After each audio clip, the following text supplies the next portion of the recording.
Welcome. I'm Mark Ahlstrom, President of the ESIG Board of Directors and VP of Renewable Energy Policy for NextEra Energy Resources. It's my honor to moderate the keynote and opening plenary session of the 2021 Fall Technical Workshop.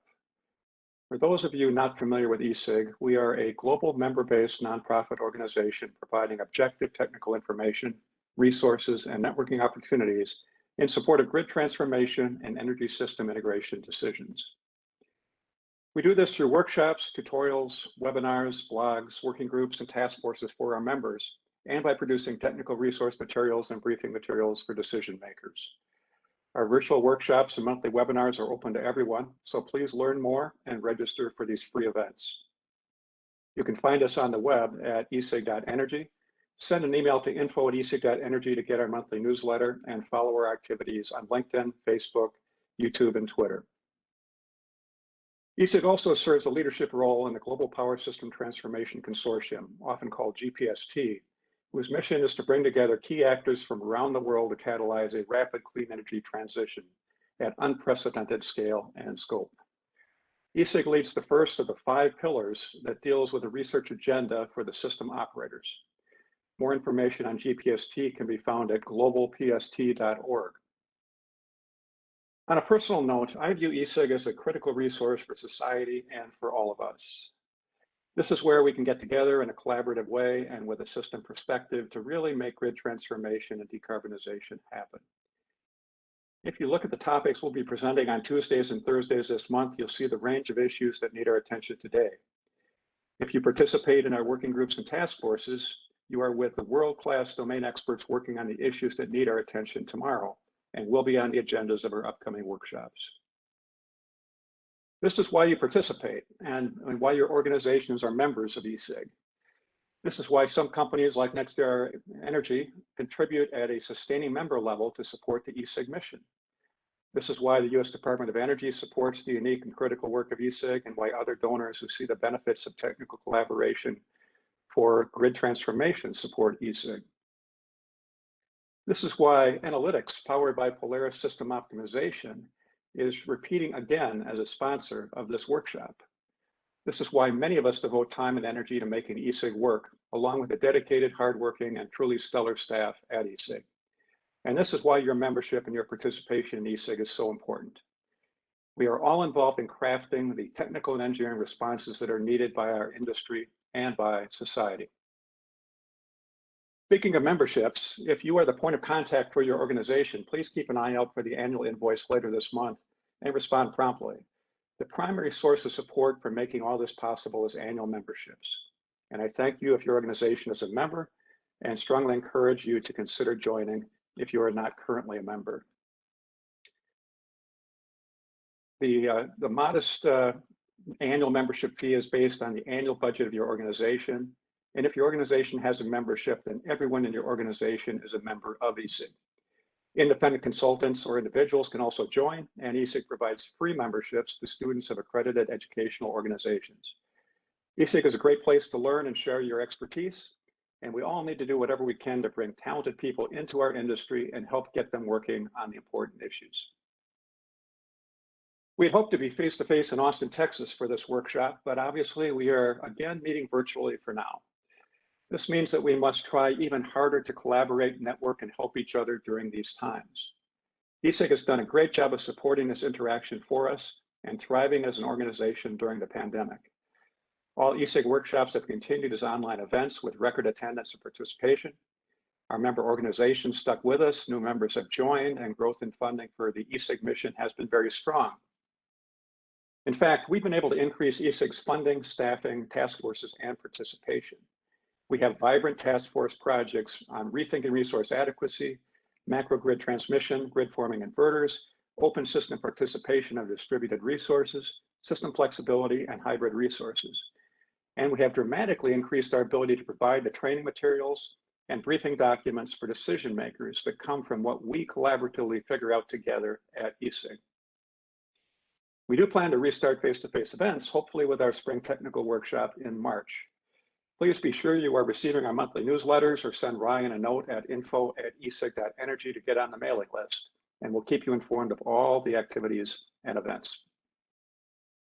Today, however, is the keynote and opening plenary session of the 2021 Fall Technical Workshop, and we'll be holding this workshop as a series of panels using WebEx. Other sessions for this workshop are on Tuesdays and Thursdays at the same time through the end of the month. Each session is provided at no charge, but has a separate WebEx meeting link. Please register at the events area on the ESIG.energy website to get the WebEx link for each session. Just a few logistical matters for today. First of all attendees will be muted for the webinar to avoid distractions. For the Q&A, we are using the Slido platform. To ask questions, go to slido.com, SLIDO.com in a web browser and enter ESIG5, ESIG5 as the event code. The instructions are also at the bottom of the screen. You'll see a thumbs up button next to the questions to allow you to cast a vote to help prioritize the questions that are submitted. We plan to have time to answer questions after the keynote, then again after our panelists have made their presentations. And yes, the session is being recorded and we will email you the slides and the link to the recording. If we can't get all of your questions answered, we'll also plan to distribute short responses to unanswered questions after the webinar. So please don't be afraid to ask your questions through Slido. Now, to kick off our workshop with his keynote remarks, it's my great honor to introduce Warren Lasher. Warren provided me with the following brief and interesting bio as follows, and I quote, "Currently the Senior Director of System Planning, Warren Lasher will be leaving ERCOT as of October 8th to start a new consulting firm. Walk-ins will be welcome," end quote. So I would suggest that you take advantage of this unique opportunity, enter questions in Slido, and provide a thumbs up for the ones you want him to answer. Let me add that Warren has been at ERCOT for over 15 years and has been responsible for transmission planning, load forecasting, and resource adequacy analysis for the ERCOT interconnection. Before coming to ERCOT, he worked in the engineering and planning organizations at Southern Company, and I really look forward to his comments today. Warren, thank you for being the keynote speaker, and please go ahead. Thank you, Mark. Can you hear me okay? Am I audible? Yes. Excellent. Okay, good. Wonderful. So I want to start by thanking Mark and thanking Charlie for the opportunity to speak here today. It is an honor for me to serve on this keynote panel, for sure. But I would also like to say, echo what Mark said. I do wish that we were able to meet in person. There was a moment this summer where it looked like we were going to be able to meet in person, and I had this image of being able to look out into a big room full of many familiar faces and welcome you all to Austin. But unfortunately, that's not going to happen. I do hope that soon we're able to get together and continue these critical discussions. If you will allow me, I would like to start this discussion off with a little bit of a personal note. When Charlie asked me to serve in this role, he specifically said to me that I could talk about anything I wanted. and I realized that I have not been told that very often. But unfortunately, I did have to make the concession not to use too many hockey analogies. But at the same time, when I thought about it, as I am planning to leave my role at ERCOT, as Charlie has said, I can speak to anything that I want in this brief statement. It also occurred to me that after 17 years, leaving ERCOT, I'm now in a position where I can be a little bit more free to express my own personal opinions rather than representing the views of an organization. So with that in mind, I have 3 issues that I would like to discuss. 2 of the issues I think many of you are going to be quite familiar with. The third, maybe not so many have thought about in connection. And I'd like to kind of wrap the 3 together and show some of the implications going forward for our industry. The first issue is, and again, this is no surprise, wind and solar generation and increasingly battery resources have grown to the capacity in many regions where they're having an impact on markets and on operational reliability. So again, no surprise there. In ERCOT, we currently have approximately 32,000 megawatts of operational wind. We have a little over 8,000 megawatts of operational solar. And some of the implications of that in our region. First of all, the Public Utility Commission of Texas is currently working on significant market redesign options in order to maintain reliability, given the amount of wind and solar that we have on the system and the amount that's expected to integrate in the near future. At the same time, we recently had an event out in West Texas on May 9th of this year, where a fault on the system resulted in a significant reduction temporarily in the output of a certain amount of capacity of solar resources. This was an event that brought into question some of those resources, and they're paying attention to some of recent guidelines coming out of NERC associated with momentary cessation. It also called into question the fidelity of some of the representations that we use for these units in our grid reliability studies, and potentially even the need to do more modeling of protection systems in our grid reliability studies. There is a sense, I think, of two different sets of issues associated with the amount of capacity we have online, the amount of renewable capacity we have online. The first, issues that we know about and we are working to address. So examples, the operational incident we had on May 9th in West Texas. Second topic would be how to deal with increasing amounts of renewables in regions with decreasing amounts of system strength. We're going to be talking more about that later on in this panel. How to address Dunkelflaut, which happens to be my latest favorite term to impress colleagues during happy hour conversations. Dunkelflaut's dark, still periods, extended periods with low solar and low wind output. So these are issues that we are working on addressing in our reliability studies. But then there also feel like there's a set of issues that we have yet to identify. And specifically, in my time at ERCOT, there have been many times when I have gone home at the end of the day with an additional issue in my worry list that was not there when I arrived at work this morning. And, again, I don't feel like this is anything new or groundbreaking for this discussion. But the one thing when I listen to industry discussions about some of these reliability issues that we are trying to address and trying to identify, the one thing I don't always hear is the sense of urgency that I feel. And one of the reasons that I feel that sense of urgency is because oftentimes when we have identified one of these new issues that has come to light, it's not necessarily something that we're seeing in long-range planning. It may not even be something that we're seeing in near-term planning studies, but oftentimes it's something that we have some idea could actually be affecting what's going on down the hall in the control room. So it's something that could be affecting us in real-time operations. And that leads to a sense of urgency. We need to be working constantly to continue to identify these issues and to identify solutions. That sense of limited time. So that's really the first issue I wanted to bring up. The second issue I wanted to bring up is, and again, this is going to be no surprise to many of you, history does not bound our future. And by this, I mean, we have seen recently operational situations, operational conditions for which we have no historical precedent. And oftentimes these operational conditions are driven by extreme weather conditions. So if you look at Texas, obviously the winter storm Uri is an example of that. Before that, we had Hurricane Harvey, which dumped 40 inches of rain on the city of Houston. I read a story this year about a 1,000-year flood event in Berlin. I read another story about 8 inches that fell on a city in China in 1 hour. We are seeing historic droughts. We are seeing historic searing heat events, most notably this year in the Pacific Northwest. Before that, in Alaska, there was a terrible heat event in Siberia this year.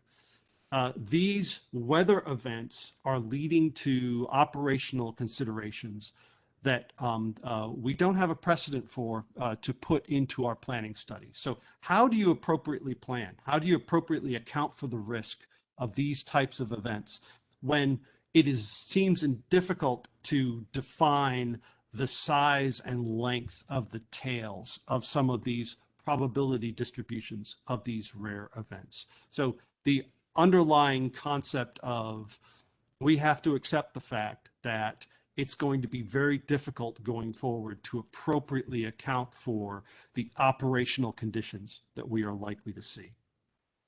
So that's the second issue. But I also would note before we leave that topic that the reliability outcomes of these situations are real. And we as an industry are held accountable, even if they are unprecedented occurrences. So the third issue I wanted to raise is a little bit less, I think, less visible. And that is that it's becoming increasingly difficult given our complex market systems and our increasingly contentious market stakeholder discussions. It's becoming increasingly difficult to implement necessary reliability solutions. And I've got an example of that from ERCOT. Specifically, about 8 years ago, 2013 timeframe, when we had about 13,000 megawatts of wind on the system, ERCOT staff started working on a proposal to adapt our ancillary services so that they could better meet the needs, the reliability needs of the system. And I think the purpose of this effort really was twofold. The first was to make the ancillary services that we procure more specific, more granular, target in on specific attributes rather than having these larger reserve capacities that we were purchasing. By making the ancillary services more granular, we could procure the exact amounts of different types of services that were necessary. And in that way, we could adapt the system and the reliability of the system to meet needs as they changed on the grid. But really, the second purpose here was to show and to indicate to stakeholders that ancillary services in general needed to adapt over time. They weren't etched into stone or etched into the Stanley Cup. These things were things that had to be adaptive as we moved forward. So after about a year of stakeholder discussions and analysis, ERCOT produced a formal proposal to revise our protocols. And our protocols in ERCOT are similar to the tariffs in other markets. So we had Nodal Protocol Revision Request NPRR 667 was submitted in November of 2014 to modify the ancillary services that we procured. And this proposal was soundly rejected by stakeholders in May of 2016. Okay, now, admittedly, this is a very contentious thing. And it wasn't surprising that the stakeholders rejected this proposal. And the stakeholders, to their credit, came back with their own proposal in January of 2018, Nodal Protocol Revision Request 863, which contained some of the elements of NPRR 667. And again, NPRR 863 was also contentious, but it was passed by stakeholders in February of 2019. So now we're 2019. Now we're 6 years after the initial thought process started with ERCOT staff. One of the contentious issues associated with NPRR 863 was that stakeholders were concerned that ERCOT would implement these changes to the ancillary services faster than they would have time, more quickly than they would have time to adjust their contracts with resources where they were self-providing these ancillary services. So stakeholders wanted to make sure that there was a date by which no earlier than that would ERCOT actually implement these ancillary service changes. And the thought was that, ERCOT's been working on these things now for 6 years. So, the likelihood is that they're going to be able to implement them relatively quickly. So there really were two components of NPRR 863. The first was fast frequency response. And fast frequency response was a new service to be provided by resources that could respond to under frequency events within a quarter of a second, 15 cycles. And stakeholders determined that this should be started no earlier than January of 2020. The other component of NPRR 863 was the ERCOT Contingency Reserve Service, the ECRS. And stakeholders determined that that should be started no earlier than January of 2022. Now, there were stakeholders on both sides of these deadlines. So there were stakeholders that wanted these things earlier, and there were stakeholders that wanted these things later. So these really were negotiated timeframes when everyone expected these ancillary services to be brought online. So where are we today? Well, today, towards the end of 2021, fast frequency response has not yet been implemented. There was a partial implementation last year, but really a partial implementation that did not allow sufficient capacity to really participate in that market. The full implementation is expected, currently scheduled to come online the end of this year. So that would be 2 years behind schedule. And I would argue that real full implementation of fast frequency response will require further work on integrating battery resources, which will take more time than just the end of this year. The other component, ERCOT Contingency Reserve Service, which was scheduled to come online in early 2022, the last timeline I saw, which admittedly was several months ago, the last timeline I saw for implementation of that was sometime in 2025. So just to give you some perspective, ERCOT staff started working on these ideas when we had 13,000 megawatts of wind in the system and no appreciable solar on the system. And it's expected that these ancillary services will be available when we have approximately 35,000 plus megawatts of wind on the system and somewhere between 10 and 20,000 megawatts of solar on the system. So what's the lesson here? Well, the lesson here is that some of these reliability solutions that are being discussed will take a long time to implement, maybe longer than we really have to wait. So let's put the three kind of concepts together. We start with the concept of solar and grid having impacts today, and both the known impacts that we are working to address, but also still unidentified impacts that we need to work on and we need to find solutions for very quickly. The second is, even as we are planning into the future, we have to recognize the fact that we are likely to see future conditions that will be very difficult to predict. And the third, we have to recognize that some of the solutions that we are looking at just simply can't be implemented in the timeline that is necessary for their implementation. So, I really feel like this is a critical moment for our industry. And that's one of the reasons why I was so happy to be invited to speak today. Because in my mind, it's exactly organizations like ESIG, and it's exactly meetings like these where the ideas will be raised, the discussions will be held, the questions will be asked that will allow us to move forward and find these solutions that will actually support the reliability of our system. But I also have a warning that, recent grid events here in Texas have shown us that technologies as a whole are going to be viewed as either part of the solution to the problem or as part of the problem itself. And I would like to close. It may surprise you to hear that I am actually quite hopeful that we are going to be able to meet these challenges. And part of the reason that I'm so hopeful is I've had the opportunity for 17 years now to work with an amazing group of people at ERCOT, people that are talented, knowledgeable, dedicated, innovative. One of those individuals you are going to hear from in just a few minutes. We work in a community of similarly gifted, talented, knowledgeable people.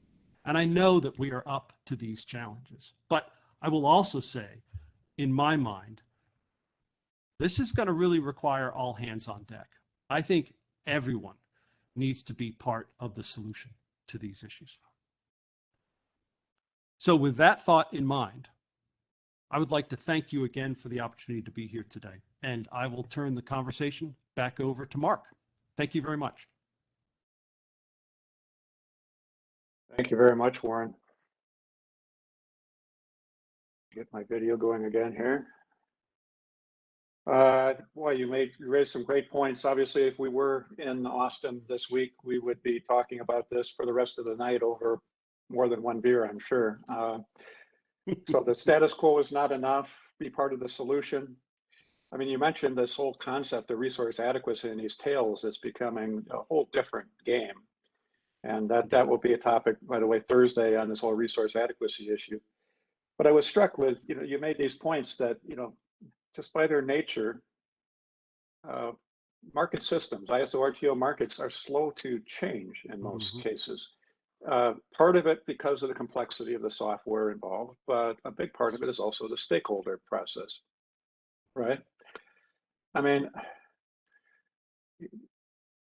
just for conversational purposes, I mean, who does an ISO RTO really serve? I mean, we're providing this public good sort of product.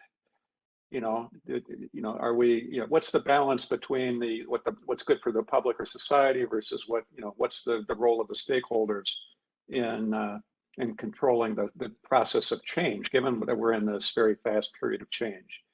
Do you see that anything has to be changed in the governance or how we attack these problems of we're talking about grid transformation here on a timeline, right? Can the current process keep up with that, from the way we're currently doing modifications to rules? Yeah, I have concerns because, I think part of the benefit of ISOs and RTOs is that we do have these contentious discussions where we seek out mutually beneficial answers and solutions. And that necessarily takes time. But in my view, the technology is changing to the point where it is outpacing that that change on the ability to change the grid. And also, as wind and solar has a larger impact on the markets, I think things grow increasingly contentious because stakeholders realize they're not talking about small amounts of money, they're talking about large amounts of money now. So at some point, I think we need to have a conversation about whether or not it might be beneficial to actively seek simpler solutions, which may not be as economically efficient. We may not be kind of cutting quite so close to the point of absolute economic efficiency, but might give us the capability to be more flexible and to change as the system evolves. And I think behind the scenes here, a lot of the discussion is about how these technologies are changing the grid. But underneath, many of these same technologies now are increasingly available to consumers.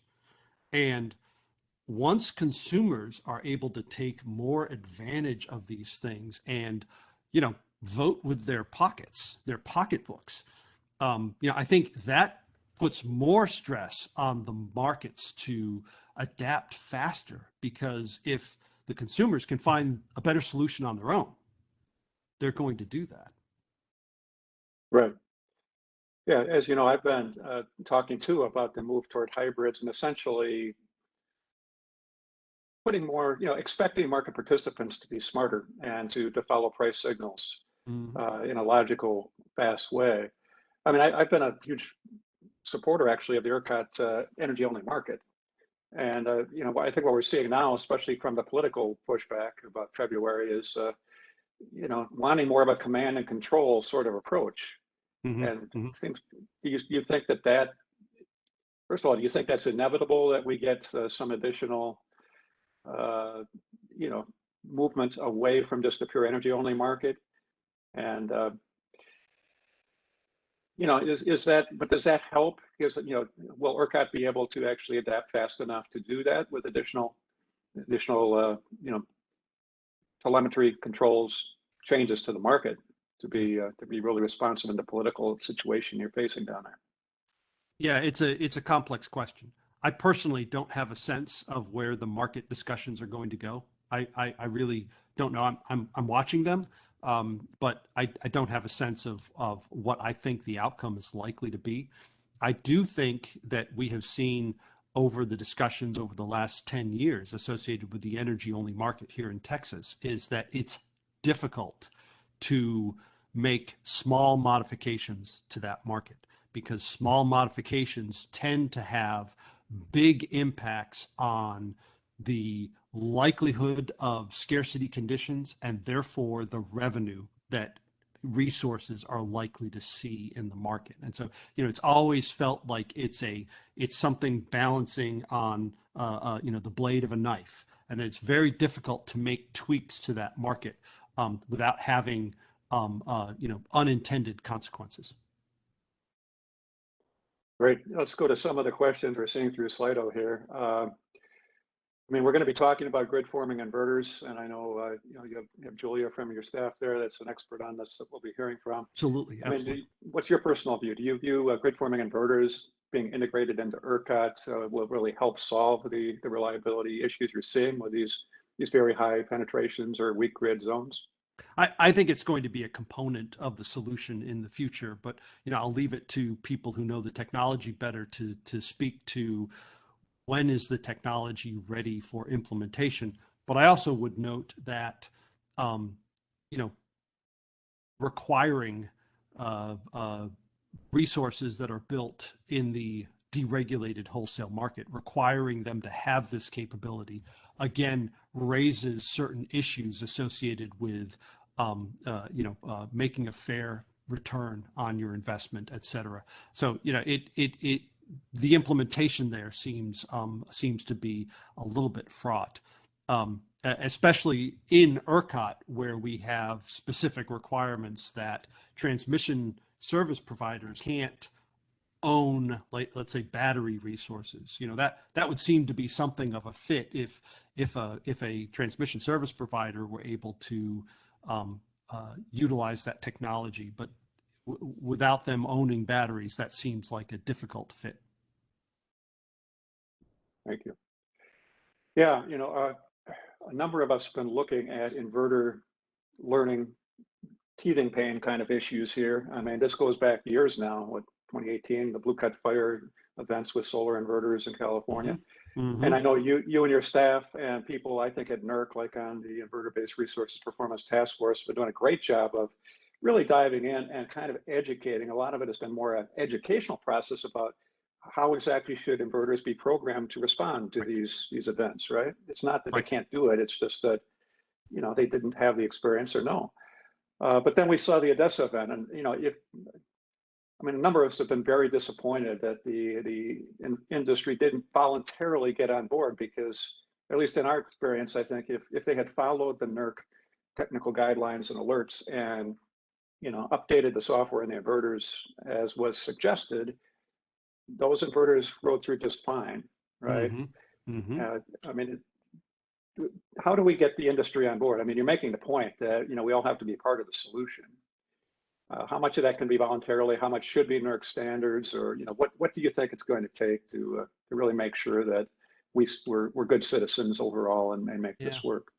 Yeah, I think part of the transition that we've seen over the last 10 years is we've gone from resource owners understanding that they're a reliability partner in operating the grid to some resource owners, and I don't want to paint this brush too widely, but some resource owners feeling more like they have some sort of a bond with some sort of a financial bond with a resource attached to it, a revenue stream, and that I think that's that is part of the issues that we face right now, is that all resource owners have to understand that they are being relied upon to provide specific information about their resources, to make sure their resources are adapted to the latest thinking from NERC, et cetera, the system operators, et cetera.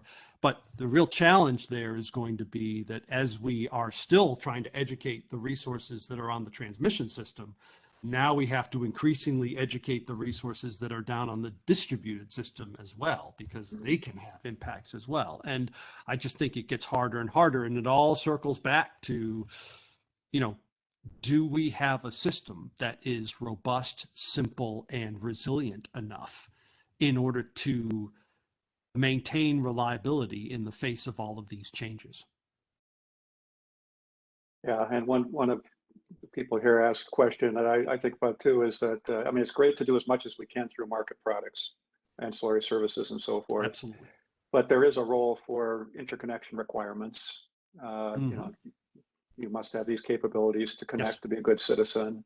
There's a role for NERC standards in some cases, for sure. You know, I prefer performance-based, technology-neutral standards. You know, this is the performance we need. But that's going to be an ongoing debate, I think, about how do we actually make sure we do this. Yeah. You see a direction that ERCOT is likely to take here in the near term? Probably all of the above. All of the above. Yeah. I would also point to, you know, I agree with what you said, but I would add, I think the NERC standards, and also, you know, ISO, RTO interconnection standards need to be clear. So it's not good enough to look at language in place and say, yes, this applies to new technologies. I think in some cases, new words have to be added to make sure it's clear to everyone how that applies to new technologies. So I do think there's a, you know, there may be a discussion. That has hit us several times at ERCOT, where we look at words and they seem perfectly clear, and then 2 or 3 other groups come in and they have different interpretations. And interestingly enough, when they tell you what their interpretation is, you can look back at those same words and you can say, oh yeah, I can see how you would interpret it that way. So right. We need clarity. Yeah. Clarity is important. One final thing, a couple of these questions kind of talk about, you know, we're seeing this transition to inverter-based resources. You know, do we have the required planning definitions and theory? You know, what are the gaps? And even with the modeling, you know, does this require EMT analysis and a whole new set of various types of modeling enhancements, you know, some of which we'll talk about in the panel as well, to really do what you need to do as a planner of a system like ERCOT? Yeah, no. It's a very good question. We are really stretching the capabilities of kind of the analytical side of understanding the implications here. And, you know, one of the examples of that is we do a significant amount of EMT analysis, but, you know, our computer systems only allow us to simulate a certain portion of our region using that analysis. And we have to use like a PSCAD type resource and PSSE for the rest of the system and do these hybrid analyses. And, you know, as we get more and more inverter-based resources, the regions that we have to simulate get bigger and bigger and really stretched capabilities. And then, you know, you have the problem of fidelity of your models. And now you have you know, 3 or 4 stability models for any one resource. And do they all represent the same resource? You know, do they all provide the same response, et cetera? So it is really complex. If I look out back over the last 17 years and the changes that we have made in our stability analysis capability and staff, et cetera, is just phenomenal. It is. Well, Warren, I just want to really thank you so much for these comments and for your long service to ERCOT and participation in ESIG many times along those years. It's been great. Wish you spectacular success in your next venture. Thank you. And I hope you will stay close to ESIG and keep participating here as well. Absolutely. So, thank you so much.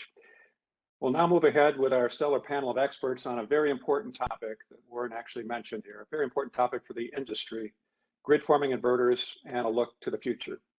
Let me introduce our panelists, and then I'm going to let each of them speak for up to about 20 minutes on their topic here, and we should have 20 to 25 minutes for discussion with the panel and Q&A after that as well. We'll be starting with Julia Matevosyan, who is the lead planning engineer at the Electric Reliability Council of Texas, ERCOT, in the Resource Adequacy Group, primarily working on adequacy of system inertial response, system flexibility, frequency control, and performance issues related to high penetrations of inverter-based generation. Next up will be Deepak Ramasubramanian, a technical leader at EPRI. His research is in the modeling, control, and stability of future power systems focused on both transmission and distribution connected generation sources. He'll be followed by Professor Tim Green, who is the co-director of the Energy Futures Lab at Imperial College, London. Tim's research is in grid transformation to support zero carbon futures, and in particular, the exploitation of the flexibility of power electronics to achieve high penetrations of variable renewable energy. And then we'll wrap up with Nick Miller, recently retired from GE after 3/8 of a century of experience and research on bulk power systems. Couldn't quite make it to 40 years, huh, Nick? That's too bad. Anyway, he currently provides consulting expertise to a variety of private and public institutions on topics of grid integration of renewable resources. This is a big and important topic. So as I mentioned, we're going to, in today's opening super session, we're going to give each panel up to 20 minutes. We'll then have a panel discussion and answer as many of the questions as we can. Remember to enter your questions at slido.com using the code ESIG5. And we'll get to those as much as we can and provide answers after the conference here for those that we don't get to. So with that, Julia, please go ahead. Timmy, can you hear me? We can. All right, good. All right, good afternoon, everyone. Good morning, good evening, wherever you are. Thanks for inviting me to be here on this panel. So before I move on talking about future of inverter-based resources, I just wanted to mention the parts of the presentation that I have here are based on an upcoming article in IEEE Power and Energy magazine for November-December issue, and I would like to acknowledge my colleagues who participated in writing this magazine paper. All right, so I'll move on. As Warren already alluded to, we are seeing increasingly high penetrations of inverter-based resources across the world. And this is a chart courtesy of NREL that you've probably seen before and updated with 2021 numbers. And in gray, it's showing penetration in terms of annual energy from wind and solar resources, and then in red, these are instantaneous penetration numbers. So it's share of load, the highest share of load that's been served by wind and solar resource in each system. And as you look at this sample of systems, you can see that smaller island grids, they are already now experiencing times when 100% of load that's served by inverter-based resources. Then as we move on to larger island grids, there's still, it's not 100, but percentages are pretty high. And then in large interconnected grids, such as Western Interconnect or say Central Europe, this instantaneous numbers are not as high yet. And I'll come back to this classification of systems later when I talk about stability issues that each of the system is facing. Right. All right, so where are we headed? This is a chart showing ERCOT's interconnection queue. And that's not to say that everybody's headed in the same direction as ERCOT, but just to have one example. And I'm sure many queues are looking similarly these days. So this chart is showing historic development of wind and solar generation in our system in this darker colors. So in blue, you're seeing wind. In yellow, it's dark yellow, it's solar. And then in lighter colors, it's showing what we have planned in interconnection queue with signed interconnection agreements. So this generation is more likely to be built. So it's not the entire queue. And so you can see that in the next few years, we may reach more than 75 gigawatts from inverter-based installed capacity from inverter-based resources, wind, solar, and storage. And just to put it into perspective, we're 75 gigawatt peaking system. Of course, not all of them will be producing at the same time, but it's still impressive that capacity of installed inverter-based resources will actually compare to our peak load. Right. So what are the issues? And here, Warren alluded to discussion about resource adequacy. I'll here focus more on stability issues. Our power systems have been designed for the past 100 years with synchronous machines in mind. And as the synchronous machines are retiring or becoming more scarce in unit commitment during certain periods of time, services that have been traditionally provided by synchronous machines need to be provided by inverter-based resources. And this is not to say that these have to be exactly the same services, but there needs to be a replacement for some of the services to provide, stability or ensure stability of the system. So talking about frequency stability in low inertia systems during,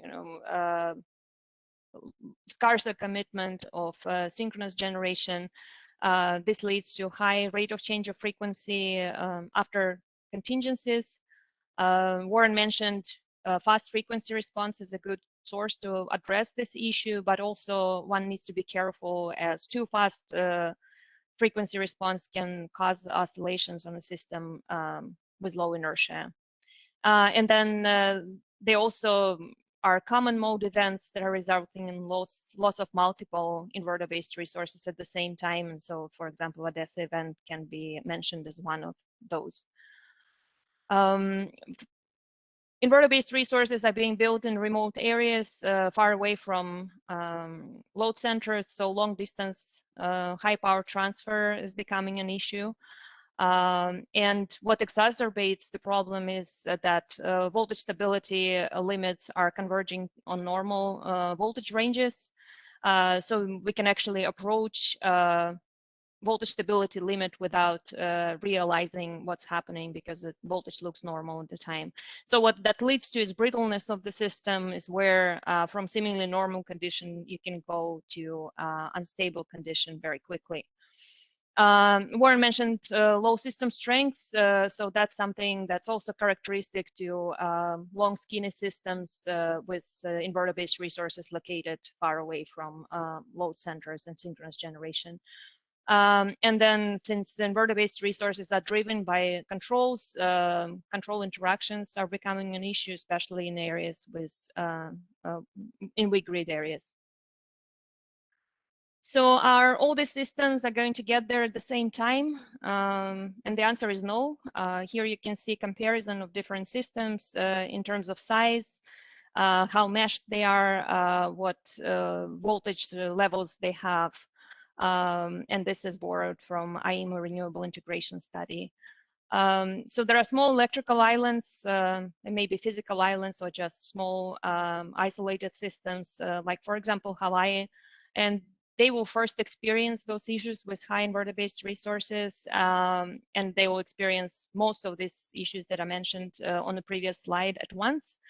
But on the other hand, they are more meshed and smaller, so coordination is easier. And even though there is a lot to learn from this sandbox-like, the solution not be scalable systems.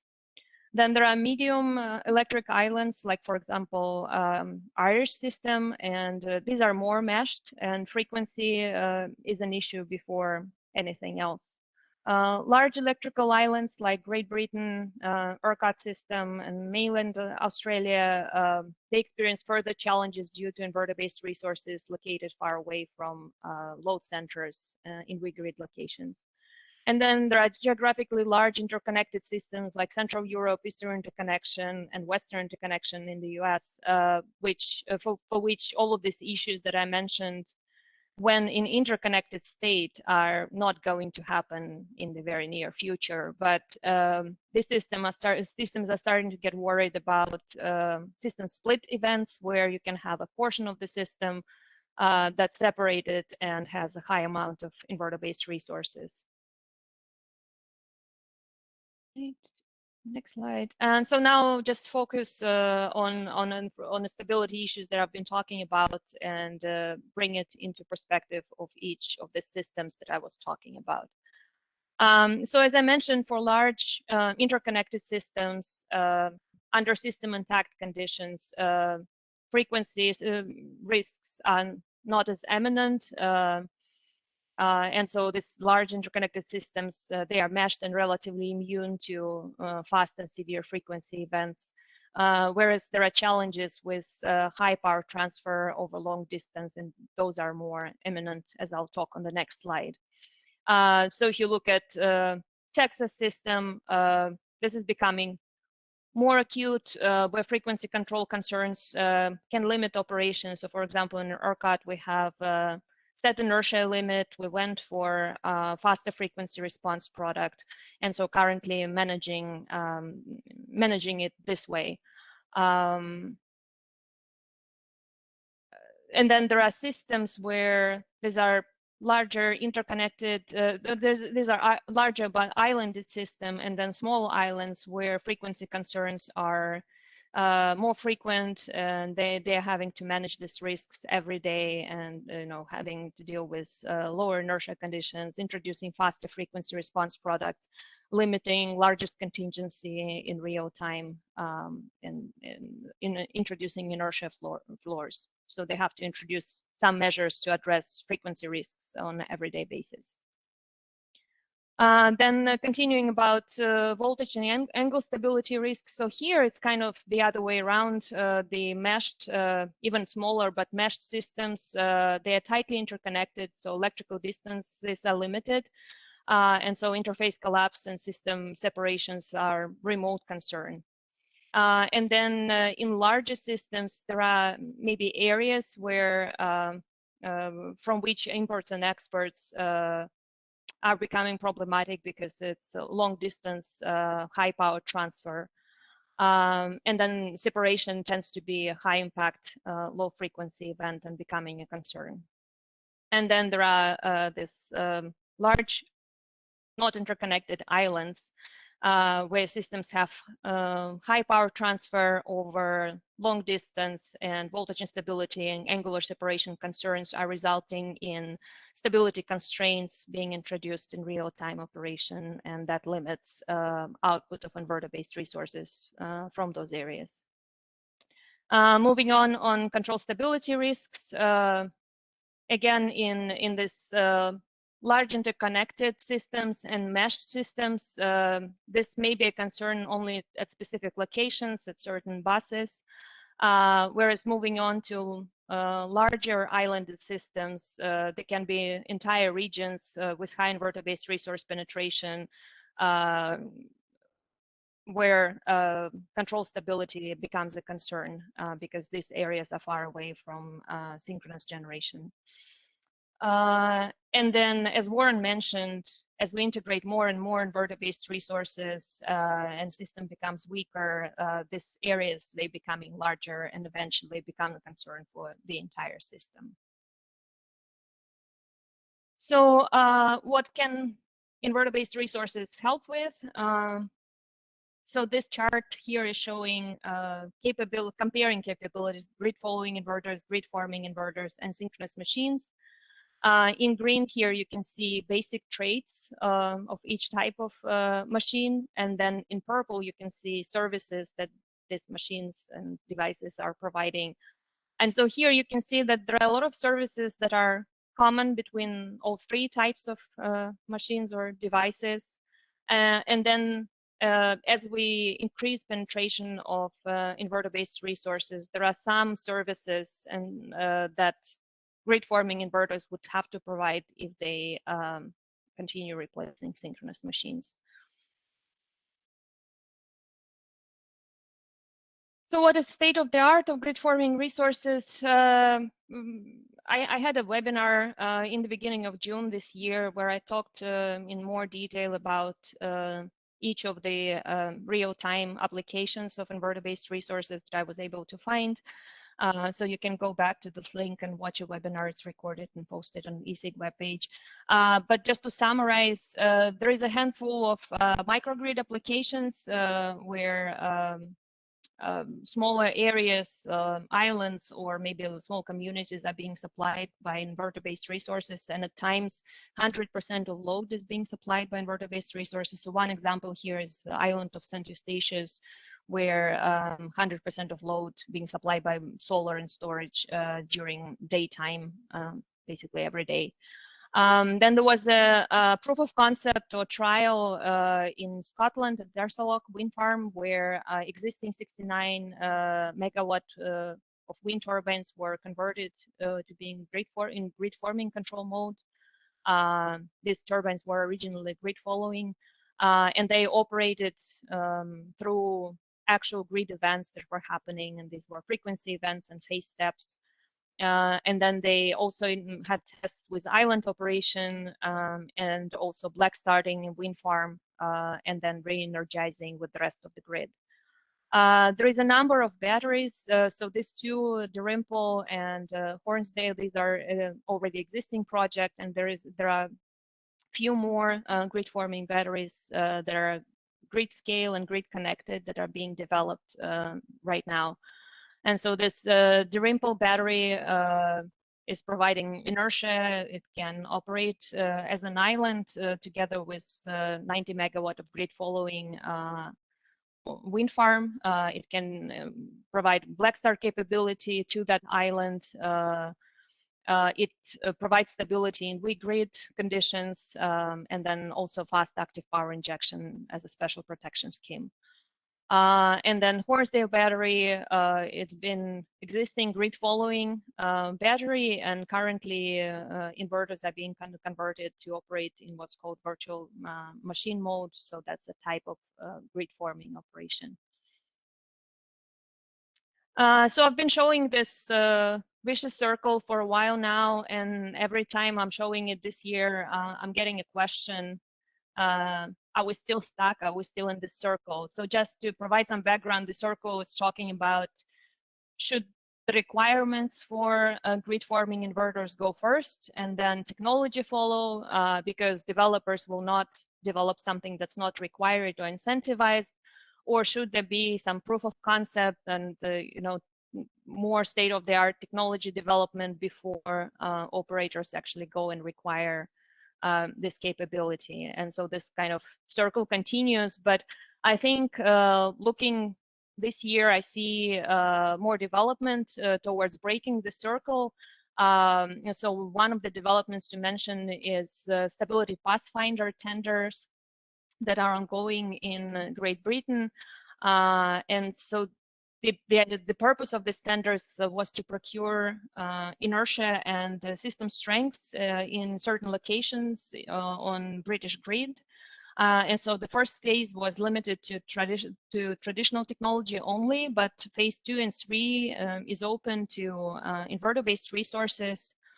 In parallel, they have been developing minimum specifications for grid forming capability, and this is going to be voluntary capability that they are planning to have a market for or market product for going forward.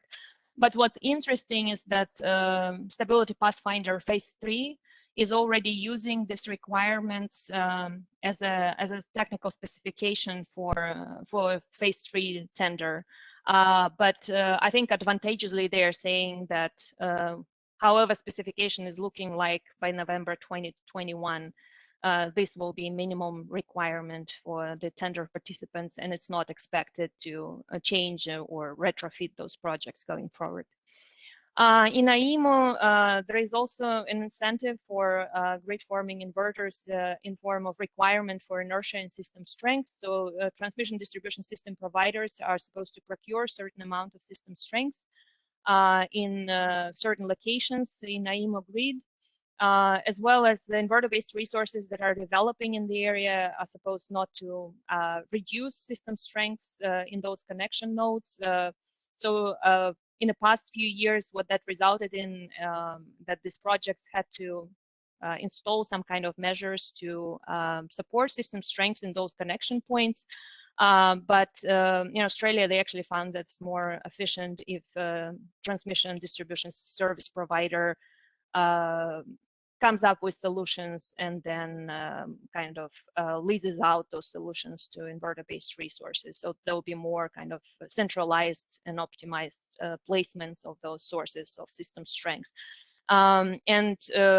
This spurs some development of grid-forming batteries in Australia. Some of them, in the absence of clear technical requirements for grid-forming inverters, some of these batteries are being built grid-following with capability to convert them to grid-forming mode once there is more clarity about what's meant by grid-forming, actually.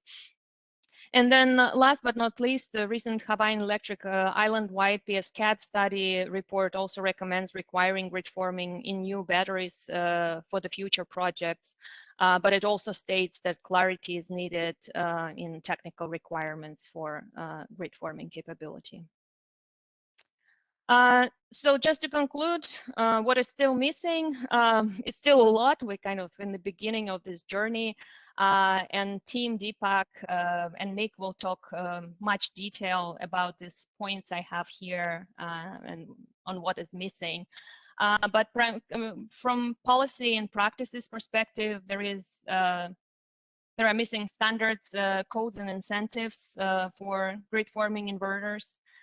We'll need appropriate study tools to study 100% inverter-based systems, and Deepak will talk more about that. We need well-defined services, and as Warren mentioned, performance verification procedures are also very important because technical requirements for the service may be misinterpreted and not implemented correctly. And so team will talk more about services that are needed for future grids with inverter-based resources. And then I think what's also needed is understanding of capabilities and limitations of grid-forming inverters, and also understanding of cost implications in different technology types. So it's obviously not the same to implement grid-forming capability in wind turbine or in a battery. And so to understand what's the difference, what's cost implication would be helpful for system operators, policymakers, and developers. And then also appropriate models are needed to reflect all of these capabilities, and so that in our studies we can see actual behavior that's expected from those resources. And so with that, thank you for your attention, and I'll be happy for questions at the end in the panel. Thank you so much, Julia. Yes, we're going to continue through other presentations because, as Julia noted, we're going to be going into more depth on a lot of these and have a lot of the experts on a lot of these open issues. So we're going to go right ahead now with Deepak. Please proceed. Thanks, Mark. Thanks, Mark. Can you see my screen? I can. You're in Yeah. presenter mode. There you go. Good. Thank you. Thank you so much. So I think it's a good transition. Julia left off when we spoke about models. We spoke about the types of studies that needs to be done as we have these new technology coming in. Warren gave that very nice perspective on different types of technologies, different types of services, and how we can procure them from these inverter-based resources. So what I'll be talking about today is, although the title says positive sequence, there is a lot of EMT also coming into play here, and talking about how these various models can be put together and how we can start analyzing, start assessing what kind of performance is required from these systems. And we don't have to wait for models to be developed. Through the presentation today, I'll be showing that there are models available now which you can use to run 100% simulation studies and plan for what you need to do in a future system, plan for what kind of services you might require in this future system. But before we go into all these details, I think based upon a lot of discussion that's going on in the industry, I find it useful to take this high-level picture about these various models and look at about these basics that we have about these various inverter mathematical models, and really walk through the fact that not only in the presentation today, but just generally when we talk about models, a generic model does not always imply a bad model. A user-defined model from any manufacturer does not always imply a good model. An RMS or a positive sequence model does not always imply a bad model. And an electromagnetic transient or an EMT model does not always imply a good model. What this is saying is that we shouldn't be characterizing, we shouldn't be categorizing based on our types of simulation studies and the types of results that we get or we may expect purely based upon the type of model that may be used, because there are so many other factors that go into a simulation study that need to be considered, and we got to recognize that all models have limitations. So when using any of these mathematical models, some of the questions that we have to ask is this the appropriate model for the study that is to be done? Is the model being used in a correct manner? Are all the relevant components that are required for the study, are they modeled? Is the model appropriately parameterized for that particular study? And are there sufficient validation results of the model behavior that is available? Once we have answers to these questions, we can then really make a judgment about what is a good model and what is a bad model. We shouldn't automatically make assumptions on good models and bad models just based upon the categories in which they might fit in or the kind of characteristics they might provide, because it all depends upon for what is that model being used and who has provided that model and with what kind of validation. So with that, let's now move into some of the more technical aspects about grid forming and grid following and its modeling. So you might have heard different topics or different aspects in various different forums about grid forming and grid following, which usually at a very high level, they speak about grid forming and grid following or a distinction between them when you look at it from a specific type of control objective or a specific type of control quantity that is being controlled by the inverter's controls, or looking at it also from the perspective of what kind of control elements are present inside the inverter-based resource control architecture. Now, very frankly acknowledging here that these are just very high-level distinctions. There are many nuances involved that blur the line between grid forming and grid following, but these are the predominant kind of distinctions that you may have come across as you were reading about this topic. And you might have also come across different kinds of presentations or different kinds of narratives which have this kind of a sequence, right? That grid following is a current source, it has a phase lock loop, and a network with only current sources and phase lock loops cannot be stable, hence let's go to grid forming. What we want to show here is, here again, there are nuances involved when you actually go into the details, and sometimes making distinctions based upon these kind of terminology could be inhibitive to innovation that might come about. And that's something that we want to try to avoid as we move towards a future inverter-based resource system.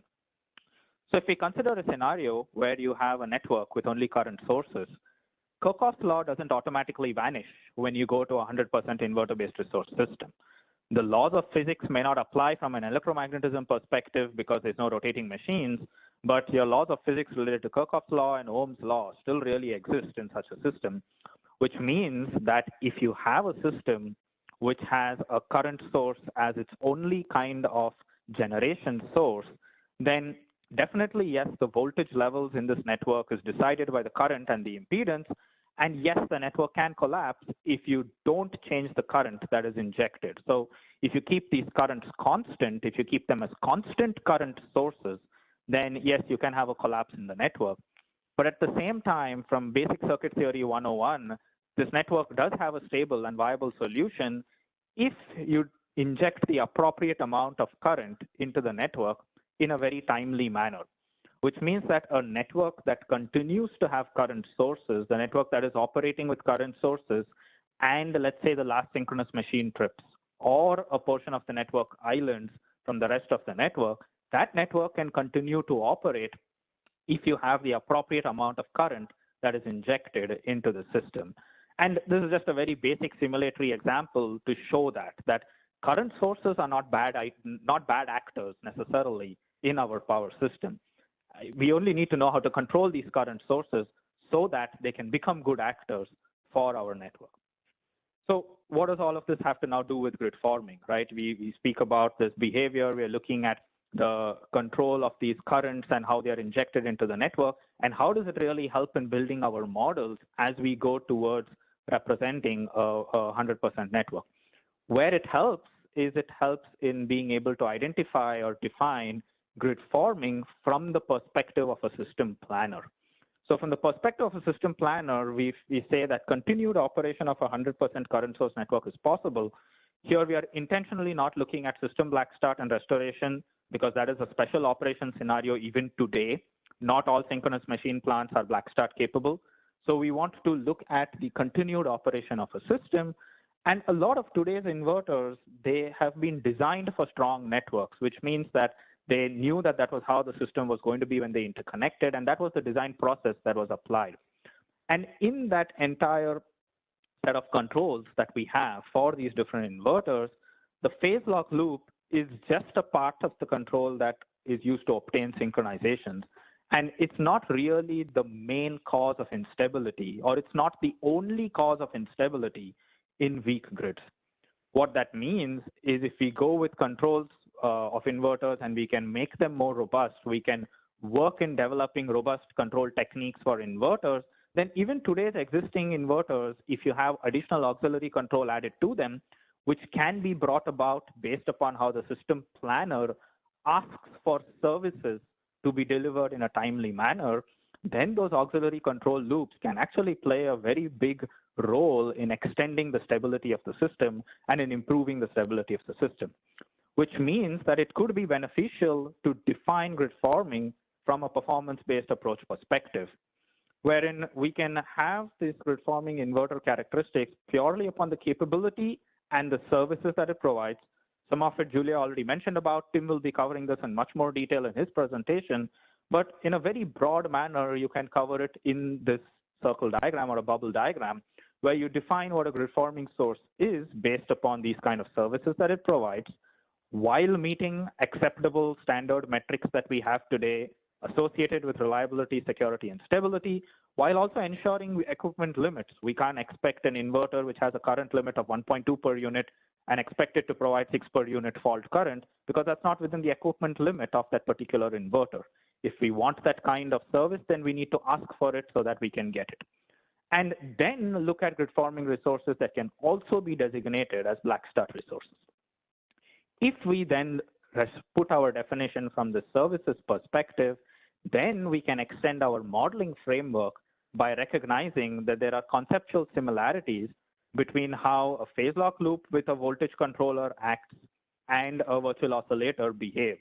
There's mathematical relationships here which we can exploit in order to derive these similarities and in order to generate our sinusoidal waves that we need. And an example of this kind of a comparison is something that we did where we looked at the three major grid forming kind of resources that have been spoken about in literature, where you have Droop-based, virtual synchronous machine-based, or virtual oscillator-based. And we also included a PLL-based control with these auxiliary control loops that are based upon the services that are needed, and ran it through some of the dynamic model acceptance tests that AEMO has prescribed. And we took one of their most stringent cases here, wherein you go from pre-fault SCR of 3 to post-fault SCR of 1 with an X/R ratio of 14, and then you have a fault at the POI for a long duration with fault impedance close to 0. And you see that this is actually, it brings about a very good stable profile even in such a condition with the active power output close to 1 per unit. And I think this model that we chose was actually a 1 gigawatt inverter plant. So we're pushing 1 gigawatt out into a post-fault SCR of 1 after a long duration fault. And we are able to get stable representations of these resources in these kind of domains where we have these services-based control loops enabled. how does all of this now link to positive sequence models? The reason it allows this link to happen is because in positive sequence models today, we already have some of these services-based models already defined. They are the suite of generic models, which are also called as, or also known as WEC generic models. One of the newer models of that is this REGC_C model, which is a voltage source interface, and it provides more additional functionality, which is specifically designed for low short circuit behavior. So we can make use of these models, which are service oriented, and take advantage of that to really study high penetration systems. So just a background on some of these models, the existing REGC_A model, it is actually a current source, but it's not a current source whose representation can be changed in terms of what kinds of currents are injected in the milliseconds after a disturbance. And that can result to numerical robustness issues, which have been described in many publications and are well documented. And in order to get a more granular representation of how these fast control loops are represented, we've been developing the REGC_B and REGC_C models, which provide a more accurate representation when compared to a black box EMT model for these change in low short circuit strengths. Now, the fact that this REGC_C model can be used in low short circuit environments is something which we will exploit. But before we go there, circling back to the first slide, which I mentioned, that we shouldn't be categorizing models being good model or a bad model purely based upon what type of model it is. And the reason for that is this study that we did, wherein we were looking at the EMT, black box EMT representation of a particular plant, and we found that as the SCR changed, there were oscillations that were observed. Now, yes, definitely the existing positive sequence models were not able to show this kind of oscillatory behavior. What was even more interesting for us was a user-defined model provided by the manufacturer was also not able to show that same oscillatory behavior. So, but if we use this generic model, which we tune it appropriately, now there are nuances involved here. We don't mean to say that the generic model here is better than the positive sequence model, which is provided by the manufacturer. All that we want to say is that there are nuances involved when it comes to models, and one has to be aware and one has to keep those nuances in mind when one is looking at the applicability of these various models. So with this new model, we were able to provide a representation of the oscillatory behavior that can come up when you have inverter-based resources connected to low short circuit strength systems. But the same model, if tuned in a different way, can actually bring about grid-forming behavior because of the similarities that exist in a lot of the grid-forming architecture and because of the type of services that we can attach as auxiliary loops to these models.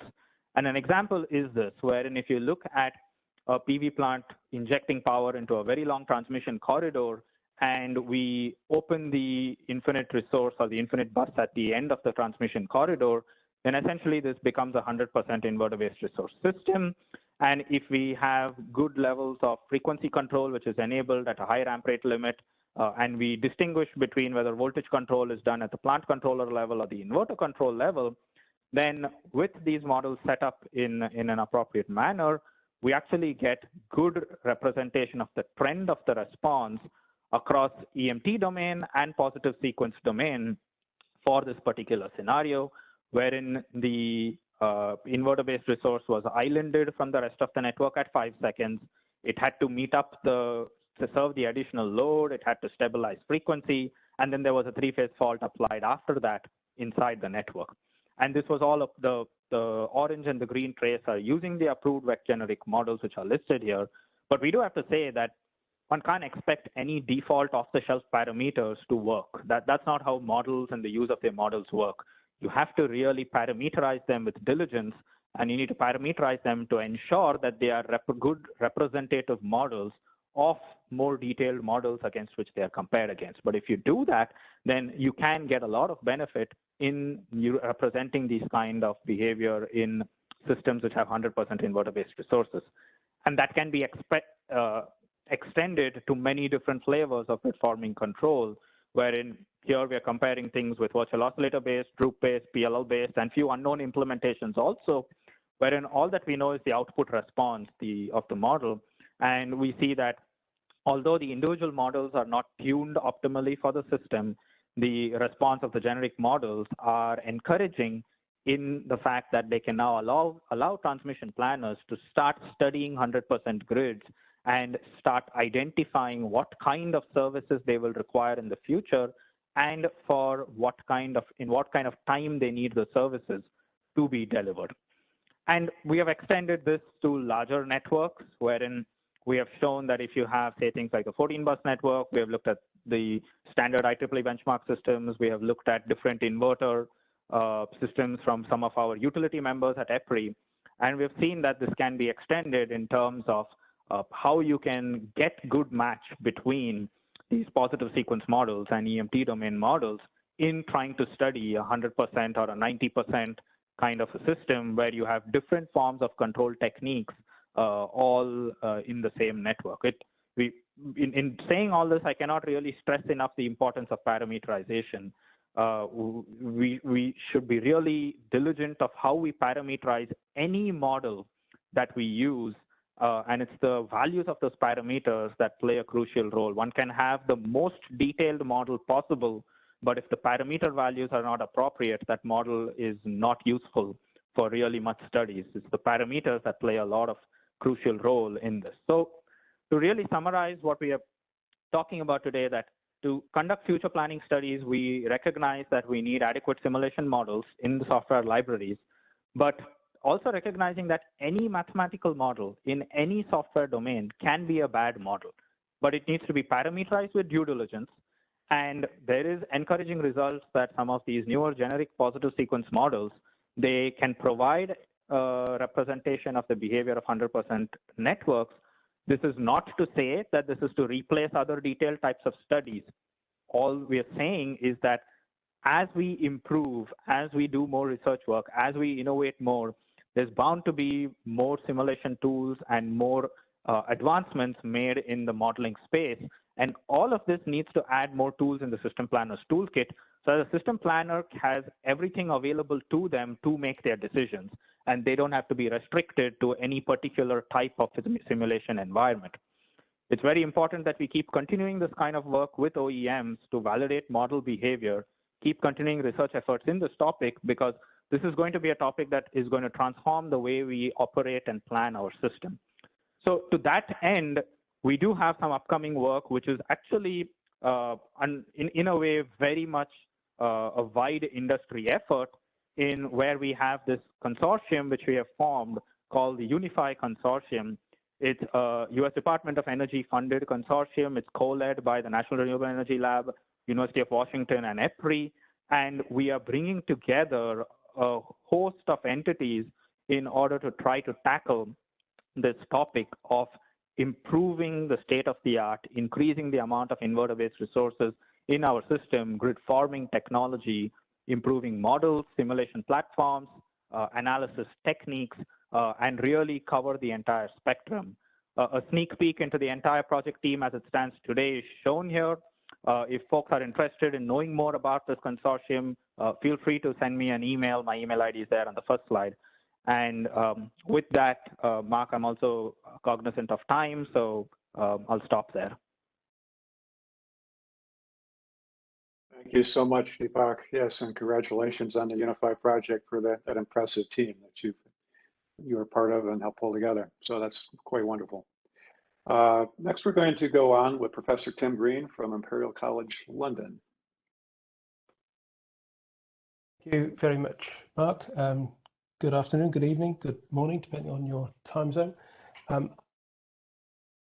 I'm going to talk to you about system services in a context of a system changing to using a lot of inverter-based resources and grid forming inverter-based resources in particular.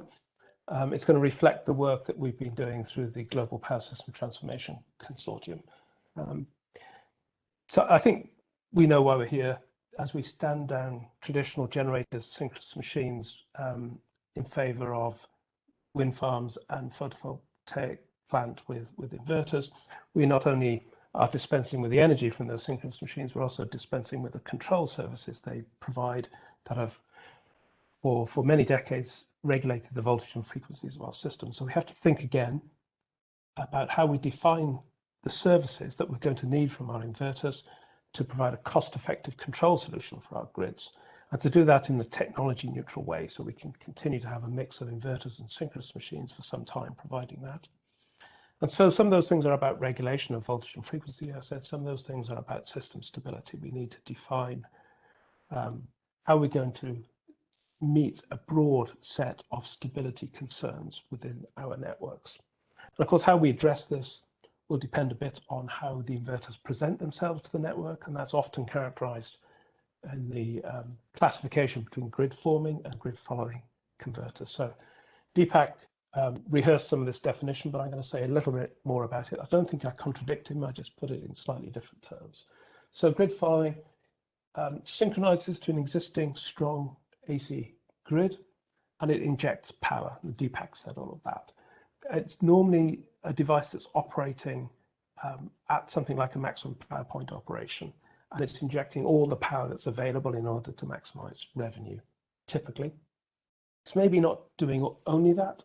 It's providing some services into the system. It's providing some reactive power, quite possibly, maybe in a simple way, just at fixed power factor.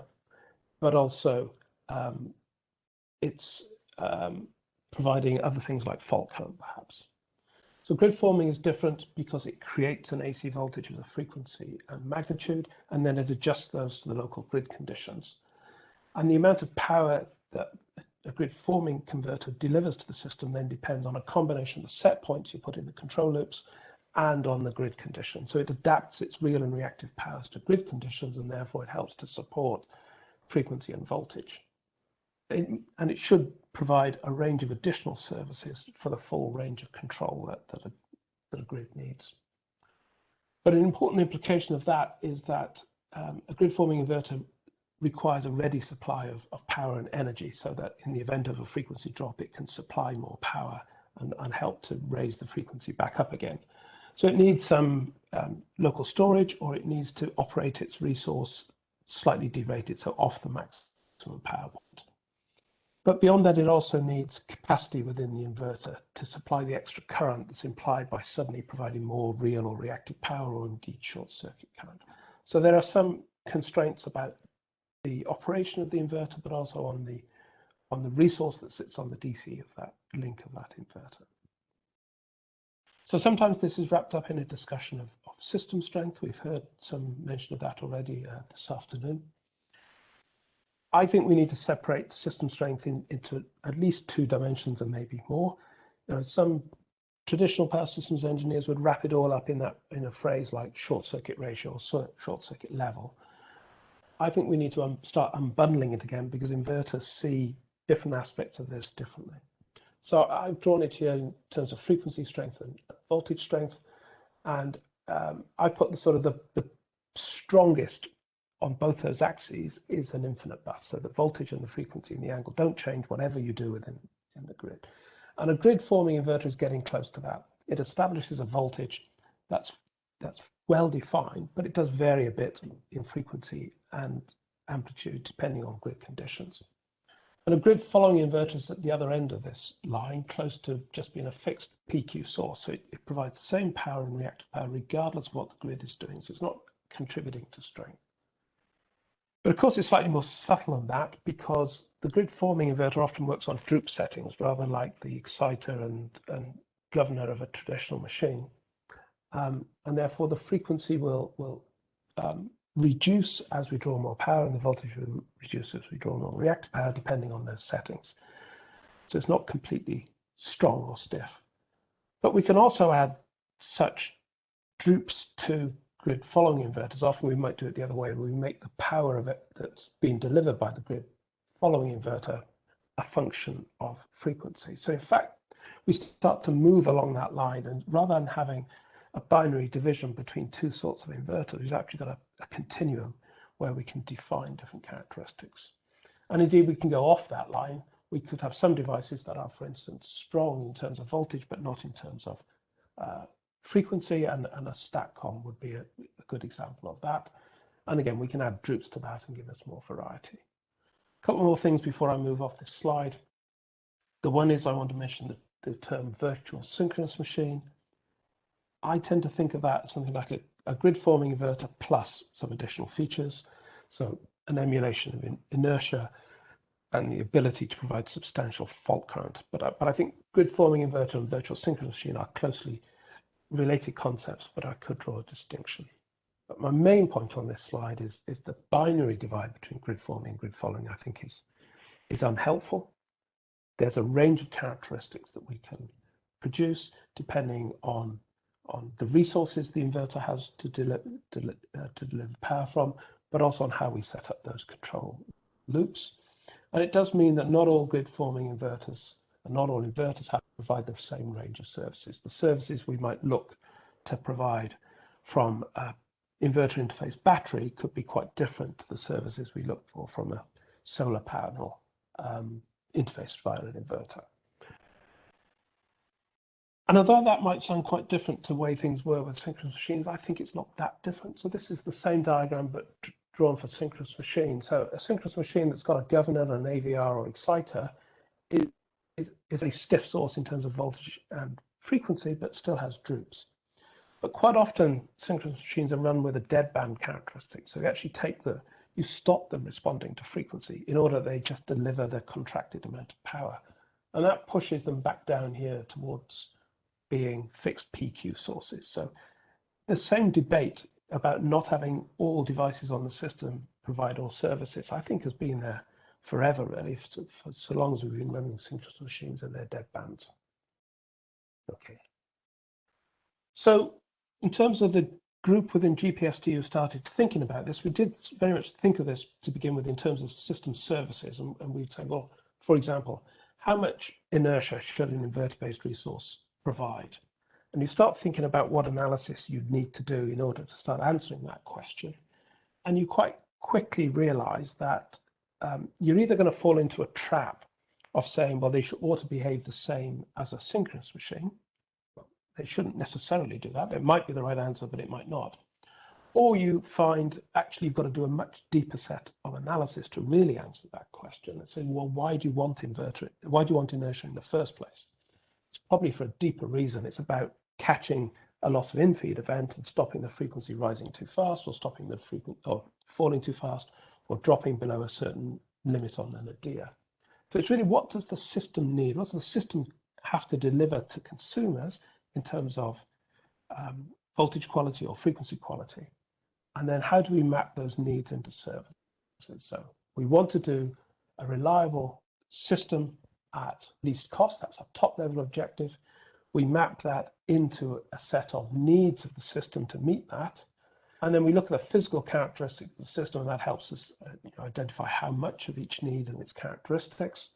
Once we've defined those needs, we can look at the service providers, which will be resources within that same grid, and look at the physical properties of those resources and start to discuss how services might be supplied back in response to those needs.